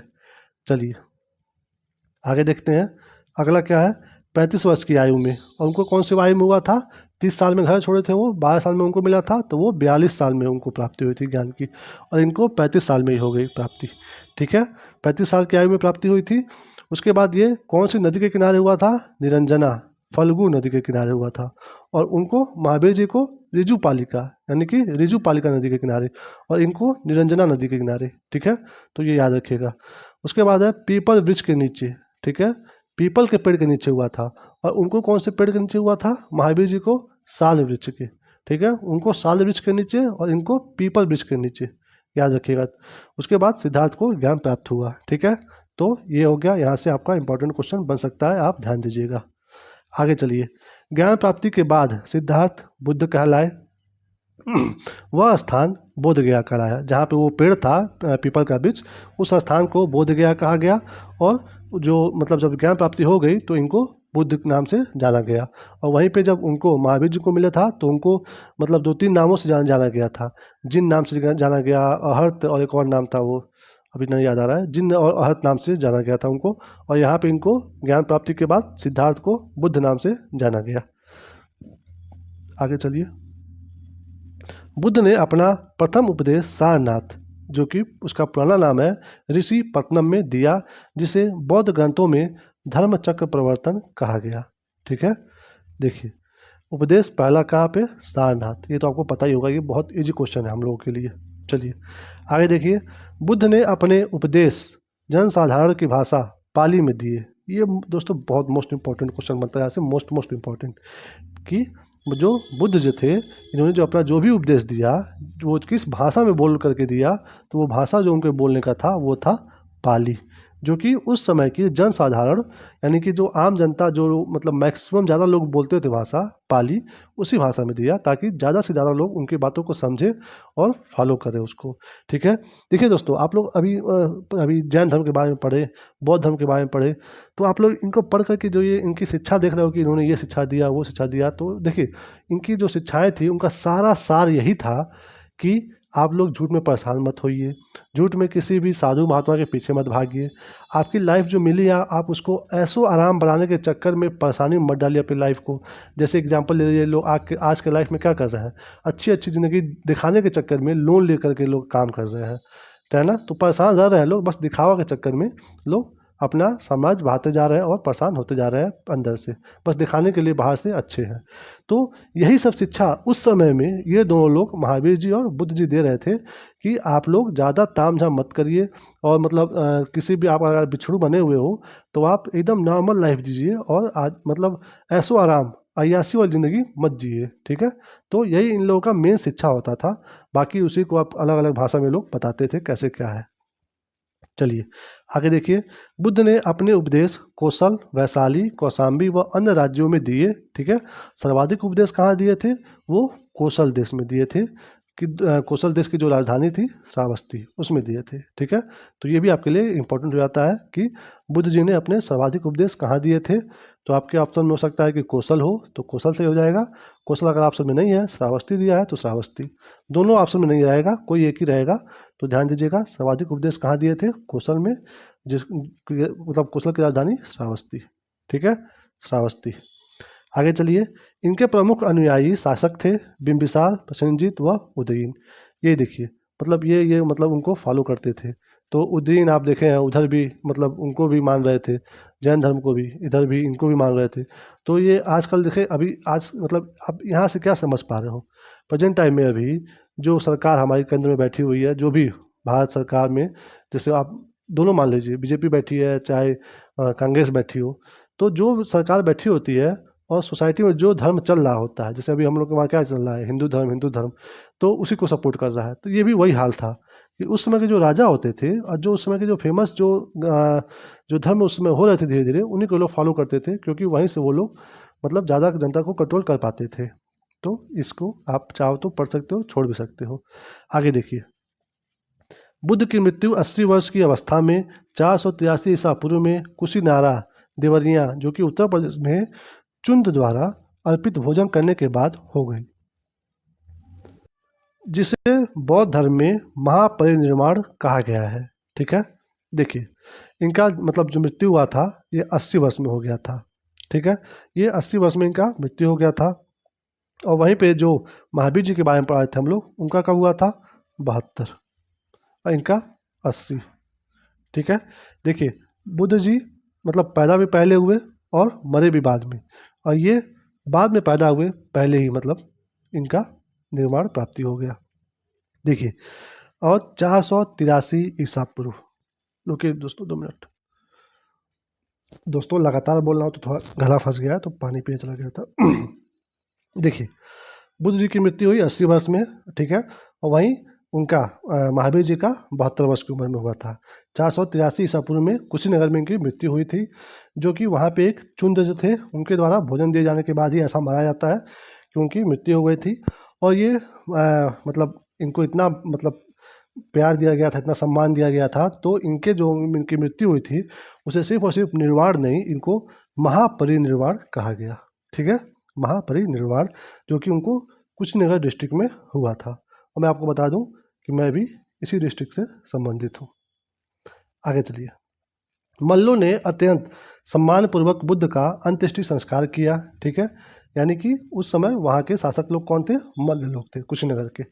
एक अनुश्रुति के अनुसार मृत्यु के बाद बुद्ध के शरीर के अन्य अवशेषों को 8 भागों में बांटकर उन पर 8 स्तूपों का निर्माण कराया गया। ठीक है, तो ये भी आपको लिए मतलब वनडे एग्जाम के लिए उतना इंपॉर्टेंट नहीं है। बुद्ध के जन्म एवं मृत्यु की तिथि को चीनी परंपरा के कैंटोन अभिलेख के आधार पर निश्चित किया गया है। यानी कि देखिए, इनका जो जन्म हुआ था और मृत्यु हुआ था वो कैंटोन, जो कि चीन का जो अभिलेख है उससे पता चलता है हम लोग को।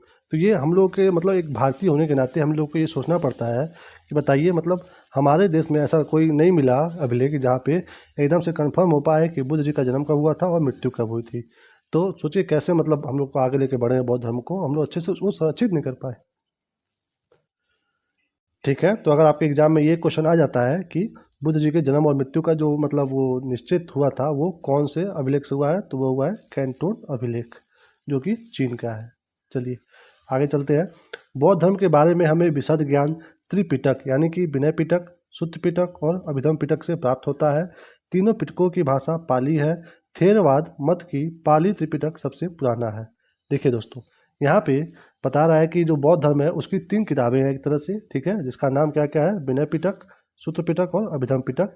इसमें और ये कौन सी भाषा में है? ये तीनों है पाली भाषा में, जो कि जिस भाषा में बुद्ध जी अपना उपदेश दे रहे थे। ठीक है, ये उन्हीं तीनों भाषा में है, विनय पिटक, सूत्र पिटक और अभिधम पिटक।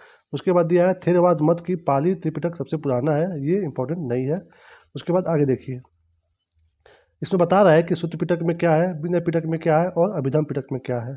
सूत्र पिटक में बुद्ध के धार्मिक सिद्धांतों को संवाद के रूप में संकलित किया गया है। विनय पिटक में संघ के भिक्षु और भिक्षुणी के लिए बनाए गए नियमों का संग्रह किया गया है और इसमें संघ के अनुशासन के तोड़ने पर किए जाने वाले प्रायश्चितों की सूची भी दी गई है। अभिधम्म पिटक में सूत्र पिटक में वर्णित सिद्धांतों के सुव्यवस्थित अनुशीलन के लिए आवश्यक सूचियों के सारांश तथा प्रश्नोत्तरी का समावेश किया गया है। यहाँ पर दोस्तों ये बता रहा है कि सूत्र पिटक में क्या है, विनय पिटक में क्या है और अभिधम्म पिटक में क्या है। तो सिंपल सी बात है, सूत्र पिटक में क्या है? धार्मिक सिद्धांत है बौद्ध जी का, ठीक है, यानी कि बुद्ध जी का।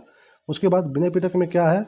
जो भिक्षु और भिक्षुणी थी उनके नियम के बारे में उसमें उसका संग्रह है, ठीक है। और जो अभिधम्म पिटक है उसमें क्या है? उसमें जो ये सूत्र पिटक है उसी का सारांश है इसमें, ठीक है। बस आपको यही जानना है मोटी मोटा। सूत्र पिटक में क्या है? धार्मिक सिद्धांत। विनय पिटक में क्या है? नियमों का संग्रह है। और अभिधम्म पिटक में क्या है? जो सूत्र पिटक है, यानी कि ये देखिए सूत्र पिटक में जो वर्णित सिद्धांत है उसी का सारांश है, ठीक है। चलिए आगे चलते हैं। नोट में क्या दिया है? पाली त्रिपिटकों को पहली शताब्दी ईसा पूर्व में श्रीलंका के शासक वत्तगामिनी की देखरेख में पहली बार लिपिबद्ध किया गया है। यानी कि ये जो तीनों ग्रंथ है उसका बौद्ध धर्म का, ये कहाँ पे लिखा गया है? ये लिखा गया है श्रीलंका में, भारत में नहीं। और वहाँ के शासक कौन थे उस समय? वत्तगामिनी जी की देखरेख में लिपिबद्ध किया गया था। यानी कि इससे पहले सिर्फ और सिर्फ ये सारी बातें मौखिक होती थीं। पहली बार उसको कॉपी पेन पे माध्यम से उसको लिपिबद्ध किया गया, कहाँ पे? श्रीलंका में, और पहली शताब्दी ईसा पूर्व में। और शासक थे वत्तगामिनी जी। सोचिए कितनी मतलब अजीब सी बात है, बताइए, बौद्ध धर्म हमारे वहाँ शुरू हुआ और उसको लिपिबद्ध कर रहे हैं लोग श्रीलंका में बैठ करके। मतलब संरक्षित नहीं कर पाए हम लोग इस अच्छे प्यारे धर्म को। आगे चलिए। सूत्र पिटक के 5 निकाय, ठीक है, सूत्र पिटक के 5 निकाय कौन कौन से हैं? दिग्घ, मध्यम, संयुक्त, अंगुत्तर और खुद्दक, ठीक है। तो ये हमारे एग्जाम के लिए इंपॉर्टेंट नहीं है। अब इसके बारे में बताएगा कौन क्या क्या है, तो ये जानना इंपॉर्टेंट नहीं है। आगे चलिए। बौद्ध धर्म मूलतः अनिश्वरवादी था और इसमें आत्मा की परिकल्पना भी नहीं है। यानी कि जैसे वो लोग थे जैन धर्म के लोग, वो लोग भी भगवान को नहीं मानते थे, ये लोग भी नहीं मान रहे हैं। वो लोग भी आत्मा को नहीं मानते थे, ये लोग भी आत्मा को नहीं मान रहे हैं। ये देखिए, बौद्ध धर्म में पुनर्जन्म की मान्यता है, यानी कि पुनर्जन्म दोनों लोग मान रहे हैं। जैन धर्म में भी मांग रहे थे कि हाँ भाई पुनर्जन्म होता है, वैसे ही बौद्ध धर्म भी मान रहा है कि पुनर्जन्म होता है। आगे देखिए, आगे क्या है। तीसरा की तीसरा को क्षीण हो जाने की अवस्था को ही बुद्ध ने निर्वाण कहा है। यानी कि ये देखिए, इसका मतलब क्या होता है। तीसरा यानी कि किसी भी चीज़ को लेकर के, कोई भी चीज़ हो, उसका मोह और माया, ठीक है, कि मेरे पास घर हो जाए, गाड़ी हो जाए, बंगला हो जाए, मतलब ये सब जो आदमी के नहीं, जो लालसाएँ होती हैं, है ना, जो वासनाएँ होती हैं, तो उन्हीं सबको मिला करके क्या कहा जाता है, तीसरा, यानी कि इच्छा। जब आपकी किसी भी प्रकार की इच्छा हो, वो अगर समाप्त हो जाए, तो फिर आपको क्या प्राप्त हो जाएगा, निर्वाण। ठीक है, तो चलिए आगे बढ़ते हैं। विश्व दुखों से भरा है का सिद्धांत बुद्ध ने उपनिषद से लिया है। ठीक है, कहाँ से लिया है, उपनिषद से लिया है। विश्व दुखों से भरा हुआ है, ये आप मतलब जानते रहिए। आगे चलिए, आगे क्या है, ये बुद्ध के अनुयायी दो भागों में विभाजित थे। ठीक है, यानी कि बुद्ध के जो मानने वाले थे वो दो तरह के लोग थे। कौन कौन, एक थे भिक्षुक, दूसरे थे उपासक। ठीक है, इन दोनों की क्वालिटी क्या कहती है वो देख लेते हैं। बौद्ध धर्म के प्रचार के लिए जिन्होंने संन्यास ग्रहण किया है उन्हें भिक्षुक कहा जाता है। जो गृहस्थ जीवन व्यतीत करते हुए बौद्ध धर्म को अपनाने वाले हैं उनको उपासक कहा गया है। ठीक है, यानी कि ये कंप्लीट घर छोड़ दिए हैं, सन्यासी मतलब बन गए हैं, तो वो थे भिक्षुक। जो अपना गृहस्थ जीवन बिता रहे हैं फिर भी बौद्ध धर्म को मान रहे हैं, वो लोग थे उपासक। ठीक है, तो ये दो टाइप थे, मतलब बुद्ध के अनुयायी के दो टाइप। आगे देखिए, बौद्ध धर्म के वरिष्ठ साध्वी को थेरी के रूप में जाना जाता है। ठीक है, यानी कि जो बौद्ध धर्म की जो साध्वी यानी कि महिला, जो सबसे वरिष्ठ महिला होगी उसको क्या कहेंगे हम लोग, थेरी कहेंगे। ठीक है, थेरी। आगे देखिए, बौद्ध संघ में सम्मिलित होने के लिए न्यूनतम आयु 15 वर्ष थी। ये इंपॉर्टेंट हो जाता है कि बौद्ध संघ जो था उसमें शामिल होने के लिए न्यूनतम आयु कितना था, वो 15 वर्ष था। तो ये भी आपके एग्जाम के लिए इंपॉर्टेंट हो जाता है। आगे देखिए, बौद्ध संघ में प्रविष्ट होने को उपसंपदा, अगर आप उस संघ में शामिल हो रहे हो तो उसको क्या बोलते हैं, उपसंपदा कहा जाता है। ठीक है, बौद्ध संघ में शामिल होने को। आगे देखिए, बौद्ध धर्म के त्रिरत्न थे। कौन कौन, बुद्ध, धम्म, संघ। ये बस आपको जानना है, इंपॉर्टेंट एग्जाम में ये नहीं कुछ पूछता है इससे। देखिए, एग्जाम में भर भर के एकदम भर भर के यहाँ से क्वेश्चन आए हैं। ये चार्ट एकदम से एकदम याद कर लेना है इसको। ठीक है, चलिए देखते हैं कैसे याद करना है इसको। ये है बौद्ध सभाएं। ठीक है, देखिए सभा दिया हुआ है, किस समय हुआ था, किस जगह पर हुआ था, अध्यक्ष कौन थे और उस समय राजा कौन थे वहाँ के, इसमें ये दिया हुआ है इस सारणी में। देखिए, पहला, दूसरा, तीसरा, चौथा, यानी कि 4 संगति हुई है बौद्ध धर्म में, और पहला, दूसरा, चौथा ये हुआ है। और हम इसको डिटेल में देखते हैं। पहला, सबसे पहली बार जो हुआ था वो 483 ईसा पूर्व में हुआ था। 483 ईसा पूर्व में पहला हुआ था। और 483 ईसा पूर्व में क्या हुआ था, अभी हम लोग थोड़ा देर पहले पढ़े हैं, मतलब गौतम बुद्ध जी का महापरिनिर्वाण 483 ईसा पूर्व में ही हुआ था कुशीनारा में। तो उसी वर्ष 483 ईसा पूर्व, यानी कि उसी वर्ष में राजगृह में अध्यक्ष कौन थे, महाकश्यप, उनकी देख रेख में, और राजा कौन थे, अजातशत्रु। पहला बौद्ध संगति हुआ था। ठीक है, 483 ईसा पूर्व में राजगृह में महाकश्यप जी के मतलब अध्यक्ष थे वहाँ के, और राजा थे अजातशत्रु। ये आपको याद आना है, 483 ईसा पूर्व, कहाँ पे, राजगृह, महाकश्यप, अजातशत्रु। ठीक है, दूसरा, द्वितीय बौद्ध संगीति 383। अगर आपको 483 याद है तो उसमें से सिर्फ और सिर्फ 100 साल आगे बढ़ा देना है। और ईसा पूर्व है, आपको पता ही है कि इसमें उल्टा चलता है, तो जब 483 में आप 100 साल बढ़ाओगे तो वो हो जाएगा 383। और ये कहाँ पे हुआ है, वैशाली में हुआ है। यहाँ के अध्यक्ष कौन थे, ये थे सबा कामी जी। और कौन से राजा थे, काला शोक। ये हो गया दूसरा, द्वितीय बौद्ध संगीति। 100 साल बाद 383 ईसा पूर्व में पहला हुआ था राजगृह, यानी कि पहला जो कार्यक्रम होता है सबका वो तो गृह में होता है, अपने घर में होता है। ठीक है, और जब घर में होता है कोई भी काम तो बहुत ही महान काम होता है। जब हम लोग घर में करते हैं, कोशिश करते हैं कि घर में हो रहा है तो अच्छे से हो, बढ़िया से हो, क्योंकि घर पे हो रहा है मतलब घर का इज्जत की बात है, तो महान अच्छे से होना चाहिए। महाकश्यप और शत्रु जब घर पे होगा, जब राजगृह में होगा, तो हमारे बगल में ही लोग बहुत ऐसे पड़ोसी रहते हैं जो हमसे जलते हैं, शत्रु वाली भावना रखते हैं, तो ये क्या हो जाएगा, अजात शत्रु। देखिए दोस्तों, अभी अभी तुरंत तुरंत फटाफट मैंने ट्रिक बना दिया ठीक है, तो अच्छे से इसको याद करिएगा। प्रथम बौद्ध संगीति 483 ईसा पूर्व, यानी कि उसी साल जिस साल बुद्ध जी का महापरिनिर्वाण हुआ था। कहाँ पे हुआ, राजगृह यानी कि घर पे हुआ। तो पहला कोई भी काम घर पे होता है तो राजगृह। महाकश्यप घर पे होगा तो अच्छे से होगा, महा मतलब बहुत अच्छे से महान काम होगा, और उससे क्या होगा, शत्रु जलेंगे, अजात शत्रु। दूसरा द्वितीय बौद्ध संगीति 383 ईसा पूर्व, 383 ईसा पूर्व, वैशाली, साबाकामी और कालाशोक। अब अगर आपको पहला याद है तो आपको ऐसे याद करना है कि 100 साल बाद हुआ है 483, दूसरा हुआ 383 में 100 साल बाद, तो 100 साल बाद साली, 100 साल बाद हुआ है दूसरा, तो साली याद रखना है आपको ऐसे। 483 में पहला, उसके 100 साल बाद 383 में दूसरा, तो जब 100 साल बाद हो रहा है तो साली, ठीक है। 100 साल बाद दूसरा हो रहा है तो साली, यानी कि वैशाली में हो रहा है। सबा कामी, और जब आपने घर पे महान काम कर लिया पहला, तो आप में कुछ ना कुछ तो कमी रह जाएगी ना। आप एज ए इंसान आप कुछ भी अच्छे से काम करते हो तो कहीं ना कहीं कमी रह जाती हो, क्योंकि हम लोग भगवान तो है नहीं कि हर चीज़ में एकदम 100% सही हो जाएगा। जो जो कमी रह जाती है पहले में, सबा कमी, सबा यानी कि जितने सब भी कमी थे उस पर हम लोग शोक मनाएंगे, ठीक है।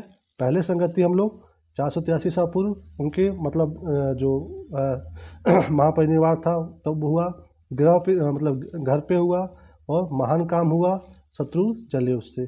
फिर दूसरा कब हुआ, 100 साल बाद हुआ, तो 100 साल बाद हुआ इसलिए वैशाली, साली।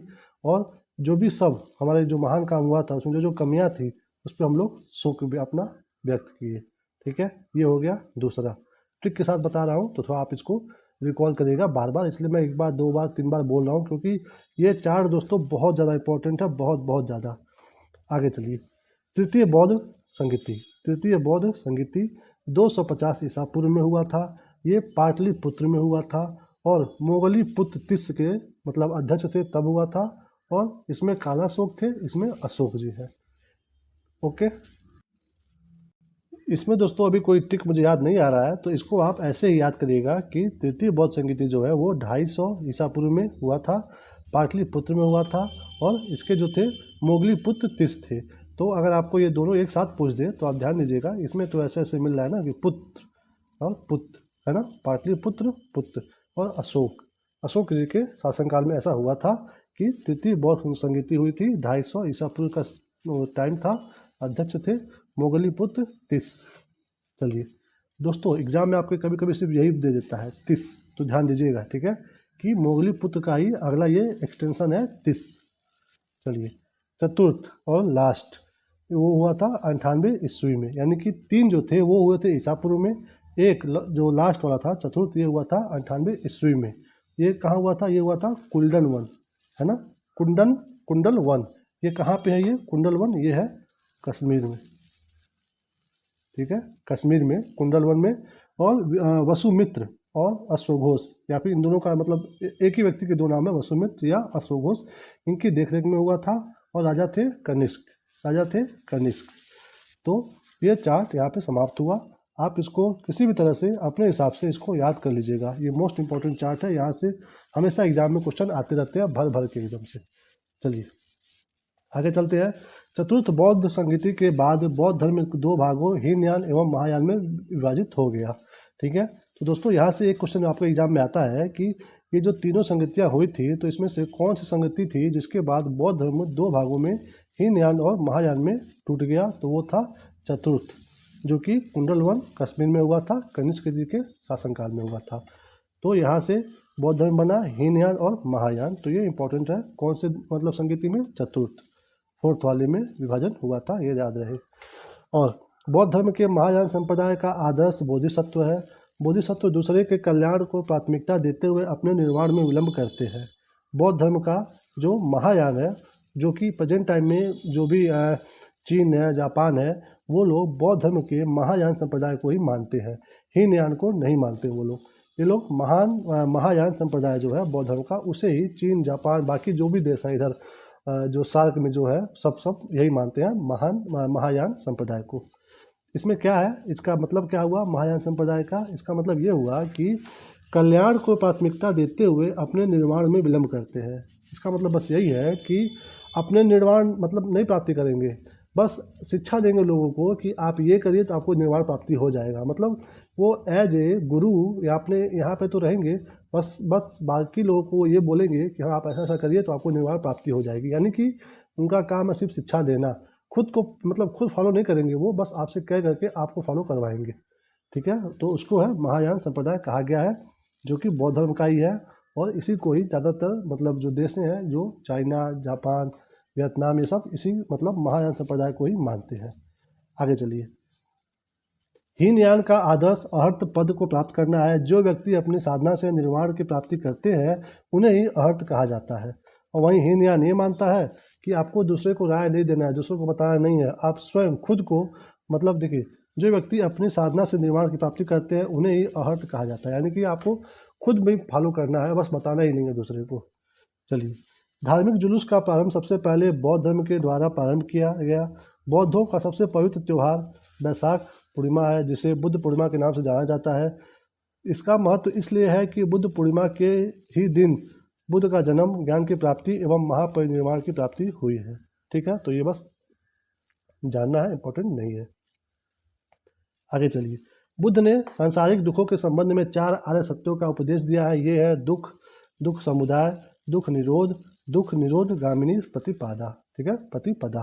तो ये हमारे लिए इम्पोर्टेंट नहीं है। आगे चलिए। इन सांसारिक दुखों से मुक्ति हेतु बुद्ध ने अष्टांगिक मार्ग की बात कही है। ये साधन है, मतलब 8 रास्ता बताया है वो मुक्ति के, बुद्ध जी बताए हैं। क्या क्या है? सम्यक दृष्टि, यानी कि दृष्टि अच्छी रखो। सम्यक संकल्प लो। सम्यक वाणी, अच्छी वाणी रखो। सम्यक कर्मांत, कर्म करते रहो। सम्यक आजीव, मतलब सब पे रहम करो। सम्यक व्यायाम, अपने शरीर को भी फिट रखो। सम्यक स्मृति, याद रखो हर एक चीज़ को। सम्यक समाधि, और लास्ट में समाधि ले लो। ठीक है, तो ये 8 मार्ग बताए हैं बुद्ध जी, जिससे आप दुखों से मुक्ति पा सकते हो। आगे चलिए। बुद्ध के अनुसार अष्टांगिक मार्गों के पालन करने के उपरांत मनुष्य की भव तृष्णा नष्ट हो जाती है। यानी वही जो तृष्णा जो मैं बताया कि आपका अंदर भोग और विलास का जो भी मतलब इच्छा होती है वो सब समाप्त हो जाएगी और उसे निर्वाण प्राप्त हो जाता है। निर्वाण बौद्ध धर्म का परम लक्ष्य है। ठीक है, बौद्ध धर्म का परम लक्ष्य यही है। मैंने बताया ना कि जैन धर्म, बौद्ध धर्म, इतना लोग क्यों क्या कह रहे हैं कि आप ये मत करिए वो मत करिए। शिक्षा किस चीज़ की दे रहे हैं? इसी चीज़ की कि आप अपने लाइफ को भोग और विलास के पीछे मत भागिए, आप रियल लाइफ में अपने आप को मतलब व्यतीत करिए। ठीक है, भोग और विलास के पीछे जाएंगे और उसको अगर मतलब उसको पाने के समय में भी आप परेशान रहेंगे, और अगर आप पा जाएंगे तो और भी ज़्यादा पाने के लालसा में आप परेशान रहेंगे। तो इसलिए भोग और विलास से दूर रहें। ठीक है, तो इसीलिए निर्वाण जो है बौद्ध धर्म का परम लक्ष्य है, जिसका अर्थ है दीपक का बुझ जाना। निर्वाण मतलब वही, अर्थात जीवन मरण चक्र से मुक्त हो जाना। ठीक है, यानी निर्वाण मतलब आप सिर्फ उसी मतलब जन्म में आपकी मतलब मृत्यु नहीं होगी। आप ये जो जन्म और मरण का जो ये लगा रहता है प्रोसेस, उससे ही पूरी तरह से मुक्ति पा जाओगे आप। ठीक है, तो ये मतलब एक हाई लेवल की बात हो गई ये बहुत। ठीक है, आगे देखिए। बुद्ध ने निर्वाण प्राप्ति को सरल बनाने के लिए निम्न 10 शीलों पर बल दिया है। अहिंसा, सत्य, ये अस्तेय 10 दिया हुआ है। ये हमारे एग्जाम के लिए इंपॉर्टेंट नहीं है। ठीक है, और इसमें भी जो 10 है वो 10 सबको नहीं फॉलो करना है। जो गृहस्थ रहते हुए भी बौद्ध धर्म को मान रहे हैं, ठीक है, उनके लिए 5 ही है, और जो पूरी तरह से भिक्षु बन चुके हैं उनके लिए ये 10 अनिवार्य है। ठीक है, और ये जो गृहस्थ में है, जिनको अभी ऊपर हम लोग पढ़े हैं, इनको क्या बोला जाता है? उपासक। तो ऐसे लोगों के लिए सिर्फ 5 जो शील है वो मानना है, भिक्षुओं के लिए 10 मानना है।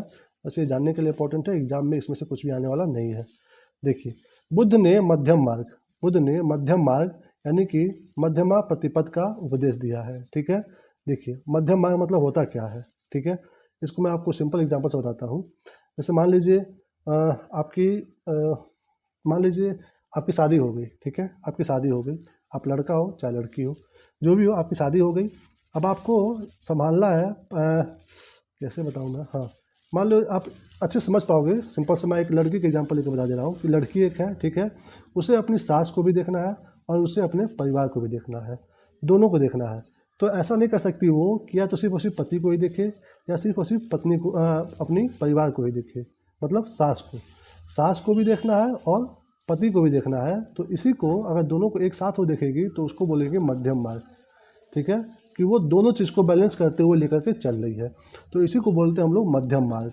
मतलब ऐसा नहीं है कि किसी एक को चले जाओ पूरा या फिर किसी एक साइड पूरा चले जाओ, दोनों को मिला करके, दोनों चीज़ों को समझ करके, दोनों को साथ में लेकर के चलने को हम लोग बोलते हैं मध्यम मार्ग, ठीक है। तो ये चीज़ बताते हैं कौन, बुद्ध जी बोलते हैं कि हमेशा मध्यम मार्ग ही अपनाना चाहिए, किसी भी एक साइड की तरफ पूरी तरह से नहीं झुक जाना चाहिए, ठीक है। इस चीज़ को आप अपने कट्टरपंथा, बहुत बच्चों में हम देखते हैं कि कट्टरपंथा होता है कि मेरा धर्म अच्छा है, मेरा धर्म अच्छा है, तो वहाँ पे भी यही अप्लाई होता है कि आप किसी एक धर्म को अच्छा मत मानिए, आप हर धर्म को बोलिए कि ठीक है भाई, कुछ अच्छाई तुम्हारे में है, कुछ अच्छाई मेरे में है, दोनों को मिला करके लेके चलो, तो उसी को बोलते हैं मध्यम मार्ग, ठीक है। चलिए आगे देखिए, अनिश्वरवाद के संबंध में बौद्ध धर्म एवं जैन धर्म में समानता है, ठीक है। मैं ऊपर बताया हूँ कि ये दोनों जो धर्म है, ये मतलब देवी देवता भगवान को नहीं मानते हैं लोग। जहाँ तक कथाएं प्रदर्शित करती हैं कि बोधिसत्व का अवतार मनुष्य रूप में भी हो सकता है तथा पशुओं के रूप में भी हो सकता है। आगे चलिए, बोधिसत्व के रूप में पुनर्जन्मों को दीर्घ श्रृंखला के अंतर्गत बुद्ध ने शाक्य मुनि के रूप में अपना अंतिम जन्म प्राप्त किया, किंतु इसके उपरांत मैत्रेय तथा अन्य अनाम बुद्ध अभी अवतरित होने शेष हैं, ठीक है। यहाँ पे क्या कह रहा है, जो भी कह रहा है इसमें हमारे एग्जाम के लिए बस एक चीज़ इंपॉर्टेंट है कि मैत्रेय यानी कि जो भविष्य के जो बुद्ध होंगे, यानी कि फिर भविष्य में कभी भी अगर बुद्ध जी जो फिर से अगर जन्म लेंगे पृथ्वी पे, तो उनका नाम क्या होगा, नाम होगा मैत्रेय, ठीक है। यानी कि अगर एग्जाम में आपके आ जाए कि भविष्य के बुद्ध जी का क्या नाम है, तो वो है मैत्रेय, ठीक है। भविष्य में जो भी बुद्ध बन के आएंगे उनका नाम बुद्ध नहीं होगा, क्या होगा, मैत्रेय होगा, ठीक है, मैत्रेय। और यहाँ पे बता रहा है कि जो ये उनका पुनर्जन्म हुआ था, ये शाक्य मुनि में हुआ था जो कि अंतिम था, अब इसके बाद जो होगा वो मैत्रेय के रूप में होगा, और या फिर अनाम बुद्ध अभी अवतरित होने बाकी है, यानी कि मैत्रेय। तो याद रहे भविष्य बुद्ध का क्या नाम है, मैत्रेय। चलिए, सर्वाधिक बुद्ध मूर्तियों का निर्माण गांधार शैली में किया गया, लेकिन बुद्ध की प्रथम मूर्ति संभवतः मथुरा कला में बनी थी, ठीक है।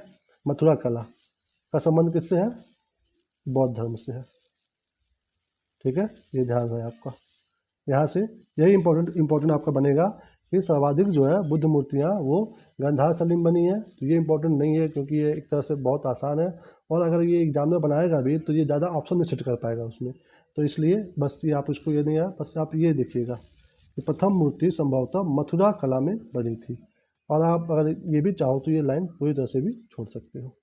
चलिए आगे चलते हैं, अगला क्या है, ये देखिए, यहाँ से यहाँ तक आप पढ़िए, इसमें आपको एग्ज़ाम के लिए कुछ भी इम्पोर्टेंट नहीं है, ठीक है, पर फिर भी मैं जल्दी जल्दी से पढ़ दे रहा हूँ। बोधि वृक्ष के नीचे सर्वप्रथम जो देवालय बना था उसका निर्माता सम्राट अशोक था। जो उस देवालय के चारों ओर जो वेदिका बनी हुई है वह मौर्य काल के बाद लगभग 100 ईसा पूर्व में बनाई गई थी। मंदिर के भीतर बहुत से आलो दीवालों में जो प्रतिमाएं स्थापित है वे पाल राजाओं के शासनकाल में 8वीं शताब्दी में बनाई गई थी, लेकिन वास्तविक महाबोधि मंदिर जिस अवस्था में आज खड़ा है वह अधिकतर औपनिवेशिक काल में अपने 7वीं शताब्दी के पुराने रूप में बनाया गया था। मंदिर का रूपांकन असामान्य किस्म का है, न तो इसे पूरी तरह द्रविड़ और न ही नगर शैली के मंदिर कहा जाता है। यह नागर मंदिर की तरह सकरा और लेकिन द्रविड़ मंदिर की तरह बिना मोड़ सीधे ऊपर की ओर उठा हुआ है, ठीक है। तो आप इसे बस पढ़िए, इसके बारे में जानिए, एग्जाम में यहाँ से कुछ भी आने वाला नहीं है। आगे चलिए, आगे क्या है, तिब्बत, भूटान एवं पड़ोसी देशों में बौद्ध धर्म का प्रचार पद्म संभव यानी कि गुरु रिनपाच ने किया। उनका संबंध बौद्ध धर्म के वज्रयान, ठीक है। ये देखिए, बौद्ध धर्म में भी आगे चल के बहुत ज़्यादा शाखाएं बन गई, ठीक है, मतलब बहुत तरह तरह की। तो उसमें से भी एक शाखा है वज्रयान, ठीक है, वज्रयान। उसकी शाखा के जो मेन है यहाँ पे पद्म संभव, ठीक है, पद्म संभव। इन्हीं के द्वारा तिब्बत में और भूटान में और पड़ोसी देश यानी कि अभी नीचे श्रीलंका और जो भी मतलब जहाँ जहाँ अभी प्रेजेंट टाइम में बौद्ध धर्म है, तो वहाँ पे कई देशों में ये खुद पद्म संभव जी मतलब उसको प्रचार किए थे, ठीक है। आगे चलिए, ये देखिए, इनकी 123 फीट ऊंची मूर्ति हिमाचल प्रदेश रेवाल सर झील में है। ठीक है, रेवाल सर झील में है। तो यहाँ से आपको क्वेश्चन नहीं बनेगा, बट यहाँ से आपको एक जियोग्राफी का क्वेश्चन बनता है कि रेवाल सर झील कहाँ पे है, तो वो है हिमाचल प्रदेश में। ठीक है, चलिए आगे क्या है, भारत में उपासना की जाने वाली प्रथम मूर्ति संभवतः बुद्ध की थी। तो बस आपको ये जानना है, ठीक है, कि संभवतः मूर्ति कौन थी, पहली बुद्ध की। चलिए आगे चलते हैं। आगे है, स्तूप वैदिक काल से भारत में प्रचलित सावधान टीले थे जिसमें मृतकों के अवशेष और राख को रखा जाता था। यानी कि ऐसा नहीं है कि जब बुद्ध जी का मतलब जब महानिर्वाण प्राप्ति हुआ तो उसी के बाद से ही स्तूपों का निर्माण होना शुरू हुआ, नहीं, पहले से भी वैदिक काल से ही ये चीज़ चला आ रहा था। ठीक है, आगे चलिए। अशोक के शासनकाल में स्तूप कला, ठीक है, अशोक के शासनकाल में स्तूप कला अपने चरमोत्कर्ष पर पहुंच गई। उसने अपने राज्यकाल के दौरान लगभग 84,000 स्तूप बनवाए थे। तो यहाँ से इंपॉर्टेंट क्वेश्चन बनता है कि स्तूप कला जो है किसके शासनकाल में चरमोत्कर्ष पर पहुंची थी, तो वो होंगे अशोक। ठीक है, या फिर नॉर्मल भाषा में अगर ये क्वेश्चन आ जाता है कि किसने सबसे ज़्यादा स्तूप बनवाए थे, तो वो बनवाए थे अशोक जी ने। ठीक है, चलिए आगे चलते हैं। आगे दिया है बौद्ध धर्म का मठ। ठीक है, मठ, तो ये हमारे एग्जाम के लिए इंपॉर्टेंट नहीं होता है ज़्यादा, बहुत ही रेयर एग्जाम में आता है, बट फिर भी हम इसको जल्दी जल्दी से देख लेते हैं। ठीक है, तो पहला है टाबू मठ, ये कहाँ पे है, ये हिमाचल प्रदेश में है। फिर है नामग्याल मठ, ये कहाँ पे है, ये भी हिमाचल प्रदेश में है। और है हेमिस मठ, ये कहाँ पे है, लद्दाख में है। थिक्से मठ कहाँ पे है, ये भी लद्दाख में ही है। ठीक है, उसके बाद है सासुर मठ, ये कहाँ पे है, हिमाचल प्रदेश में है। और ये मिड्रालिंग मठ, ये कहाँ पे है, उत्तराखंड में है। उसके बाद है रूमटेक मठ, ये कहाँ पे है, सिक्किम में है। तवांग मठ, ये है अरुणाचल प्रदेश में। ये नाम ड्रालिंग मठ, ये कहाँ पे है, कर्नाटक में। और बोधिमंडा मठ, ये है बिहार में। ठीक है, तो इतने मठ हैं। ठीक है, बट इसमें से इंपॉर्टेंट हमारे लिए क्या क्या है, बस वो देख लीजिए आप। पहला इंपॉर्टेंट है हेमिस मठ और थिक्से मठ, ये दोनों जो कि लद्दाख में है, ये हमारे लिए इंपॉर्टेंट है। उसके बाद नीचे आइए, ये बोधिमंडा मठ, ये बिहार में है, ये इंपॉर्टेंट है। उसके बाद आप चाहो तो बाकी याद रखो, बाकी या फिर आप छोड़ भी सकते हो, बट एक बार जरूर इसका रीडिंग कर लीजिएगा कि कौन कहाँ पे है, एक बार आपको जरूर पता होना चाहिए। ठीक है, सबसे ज़्यादा कहाँ पे है, हिमाचल प्रदेश में। ठीक है, देखिए टाबो, ये नामग्याल और सासुर मठ, ये तीनों कहाँ पे है, हिमाचल में है। बाकी दो हमने बता ही दिया, लद्दाख में है हेमिस और थिक्से। बाकी आप देख लीजिएगा कि मिडालिंग उत्तराखंड में है, रूमटेक सिक्किम में है, और एक है अरुणाचल प्रदेश में जिसका नाम है तवांग। और साउथ में जो है सिर्फ एक है जिसका नाम है ये नाम ड्रालिंग मठ, जो कि कर्नाटक में है। ठीक है, तो आप बाकी चाहो तो याद कर लो, बट अगर नहीं समझ पा रहा है तो 2-3 ही बस यही देख लो, ये और ये। ठीक है, इसको चाहो तो छोड़ सकते हो, बट फिर भी देख लो, अच्छी बात है, क्योंकि साउथ में वो एक ही है तो हो सकता है इंपॉर्टेंट हो जाए। चलिए आगे चलते हैं। साउथ में होने की वजह से थोड़ा सा इंपॉर्टेंट वो हो सकता है। बाकी देखिए, वैदिक परंपरा से प्रेरित स्तूपों को बौद्धों द्वारा लोकप्रिय बनाया गया। बुद्ध के मृत्यु के बाद बुद्ध के शरीर के अवशेष 8 भागों में विभाजित कर स्तूपों के नीचे रखे गए थे। वही मैं जो ऊपर बताया हूँ ना कि जो ये स्तूप है, ये ऐसा नहीं है कि बौद्ध मतलब उनकी मृत्यु के बाद से शुरू हुआ है, ये वैदिक परंपरा था उसको, जिसको बौद्ध ने आगे बढ़ाया। ठीक है ना, बौद्धों ने आगे बढ़ाया। अब इसमें बता रहा है कि मतलब जिस स्तूप में बुद्ध जी का धार्मिक व्यक्तियों के अवशेष होंगे वो सांची का स्तूप है, उसका एग्जाम्पल अवशेष स्तूप। तो ये मतलब क्लासिफिकेशन बहुत ज़्यादा बता रहा है, तो ये हमें जानने की ज़रूरत नहीं है। ठीक है, यहाँ तक। ये देखिए, यहाँ पे इंपॉर्टेंट है, अशोक द्वारा बनाए गए स्तूपों में सबसे प्रसिद्ध मध्य प्रदेश का सांची स्तूप है। ठीक है, यहाँ से 3 मतलब 2 क्वेश्चन बनेगा कि सांची का स्तूप कहाँ पे है, सांची स्तूप कहाँ पे है, ये है मध्य प्रदेश में। फिर बनेगा कि सांची स्तूप किसने बनवाया, तो सम्राट अशोक ने, जो कि मौर्य वंश के मतलब राजा थे। आगे देखिए, उत्तर प्रदेश में पिपरावा का स्तूप सबसे प्राचीनतम स्तूप है। अगर ये पूछ दे कि सबसे प्राचीन सबसे पुराना स्तूप कहाँ पे है, तो वो है पिपरावा में, जो कि यूपी में पड़ता है। पिपरावा मतलब कौन सा जगह, सिद्धार्थनगर। ठीक है, यूपी में सिद्धार्थनगर में जगह है पिपरावा, जहाँ पे सबसे प्राचीन स्तूप मिला है। ठीक है, अगर सबसे प्राचीन है तो फिर आप सोच लीजिए कि वो किसका होगा, वो वैदिक सभ्यता का होगा। चलिए आगे चलते हैं। स्तूप आमतौर पर अवशेषों का निक्षेपागार होता था, वो तो आपको पता ही है कि उसमें उनके शवों का वो अस्थियाँ रखी जाती थी। उसके बाद आगे क्या है, अब हम बस लास्ट पहुंचने वाले हैं। बौद्ध परंपरा में स्तूप एक संकल्प अर्पित या स्मारक संरचना होती थी, कोई बात नहीं। भाजा गुफाएं ईसा पूर्व दूसरी शताब्दी के दौरान निर्मित 22 चट्टानों को काटकर बनाई गई गुफाओं का एक समूह है। यह महाराष्ट्र के लोनावाला के पास पुणे जिले में स्थित है। यह हीनयान बौद्ध संप्रदाय से संबंधित है। गुफा में कई स्तूप है। ठीक है, इतना पढ़ने के बाद आपको बस यही जानना है कि ये जो भाजा गुफाएं है ये कहाँ पे है। ये है महाराष्ट्र में, या फिर अगर दे दे ऑप्शन में पुणे तो ये। ठीक है, तो कहाँ पे है ऑप्शन में महाराष्ट्र हो तो महाराष्ट्र सही है, पुणे सही है तो पुणे सही है, भाजा गुफाएं। और अगर ये भी पूछ देता है कि जो भाजा गुफाएं है इनका संबंध कौन से मतलब धर्म से है, तो हो जाएगा बौद्ध धर्म से। ठीक है, बौद्ध धर्म से, बौद्ध धर्म का हीनयान। ये तो नहीं पूछेगा ना, क्योंकि ऑप्शन ही क्या बनाएगा वो, हीनयान महायान दो ही तो है, फिर ऑप्शन क्या बनाएगा। तो इसलिए आप अगर इसको इतना ही जानते रहोगे अगर कि ये जो भाजा गुफाएं हैं जो कि महाराष्ट्र में है पुणे जिले में, तो वो बौद्ध धर्म से संबंधित है। चलिए आगे चलते हैं। बंगाल क्षेत्र में पाल राजवंश के शासनकाल में के दौरान बौद्ध धर्म की व्रजयान शाखा के विकास के प्रभाव से बौद्ध देवियों की पूजा की जाने लगी थी। इसके अंतर्गत तारा देवी की मूर्तियां अत्यंत लोकप्रिय हुईं। इन मूर्तियों में तारा को एक सिंहासन पर विराजमान दिखाया गया। उनके साथ एक टेढ़ी कमल नाग उगी हुई दिखाई गई और उनका दाहिना हाथ अभय मुद्रा में उठा हुआ दिखाया गया। ठीक है, तो यहाँ से यहाँ तक पढ़ने के बाद आपको बस एक ही चीज़ ध्यान देना है कि ये जो व्रजयान शाखा है वो किस राज्य से निकली हुई है, तो वो है बंगाल से। ठीक है, तो बस आपको सिंपल सा बस यही ध्यान देना है अगर एग्जाम में आपके आ जाए कि बौद्ध धर्म की व्रजयान शाखा का संबंध किस राज्य से है, तो वो होगा बंगाल से। ठीक है, बाकी आप आराम से छोड़ सकते हो। और लास्ट में ये नोट दिया हुआ है, बोधिसत्व पदमपाड़ी की पेंटिंग 5वीं शताब्दी के उत्तरार्ध में अजंता मठ की गुफा 1 में देखी जा सकती है। अजंता की ये गुफा वर्तमान औरंगाबाद महाराष्ट्र में स्थित है। यहाँ की गुफाएं सभी तीनों रूपों वास्तुकला, मूर्तिकला और चित्रकला से संबंधित है। यहाँ बड़े चैत्य विहार है जिन्हें मूर्तियों और चित्रों से सजाया गया है। ठीक है, तो यहाँ से यहाँ तक पढ़ने के बाद आपको बस 2 चीज़ ध्यान देना है। एक चीज़ ये कि अगर आपको ये पूछ दे कि बोधिसत्व पदमपाड़ी की जो पेंटिंग है वो अजंता के किस गुफा में है, क्योंकि वहाँ पे कई गुफाएं हैं, तो कौन सी गुफा में है। अगर दे दे गुफा 1, 2, 3 या फिर 7 को भी जो भी दे दे, तो ध्यान देना है कि गुफा नंबर मतलब पहले में ही बोधिसत्व पदमपाड़ी का वो पेंटिंग है। ठीक है, उसके बाद दूसरा क्वेश्चन यहाँ से ये बन सकता है कि ये अजंता की जो गुफा है ये कहाँ पे है, ये है महाराष्ट्र में। ठीक है, बस यहाँ से 2 ही चीज़ें, बाकी इंपॉर्टेंट नहीं है। चलिए इसी के साथ इस वीडियो को हम यहाँ पे समाप्त करते हैं। बहुत लंबा वीडियो हो गया है, बट इसमें हमने जैन धर्म और बौद्ध धर्म को बहुत अच्छे से कवर किया है।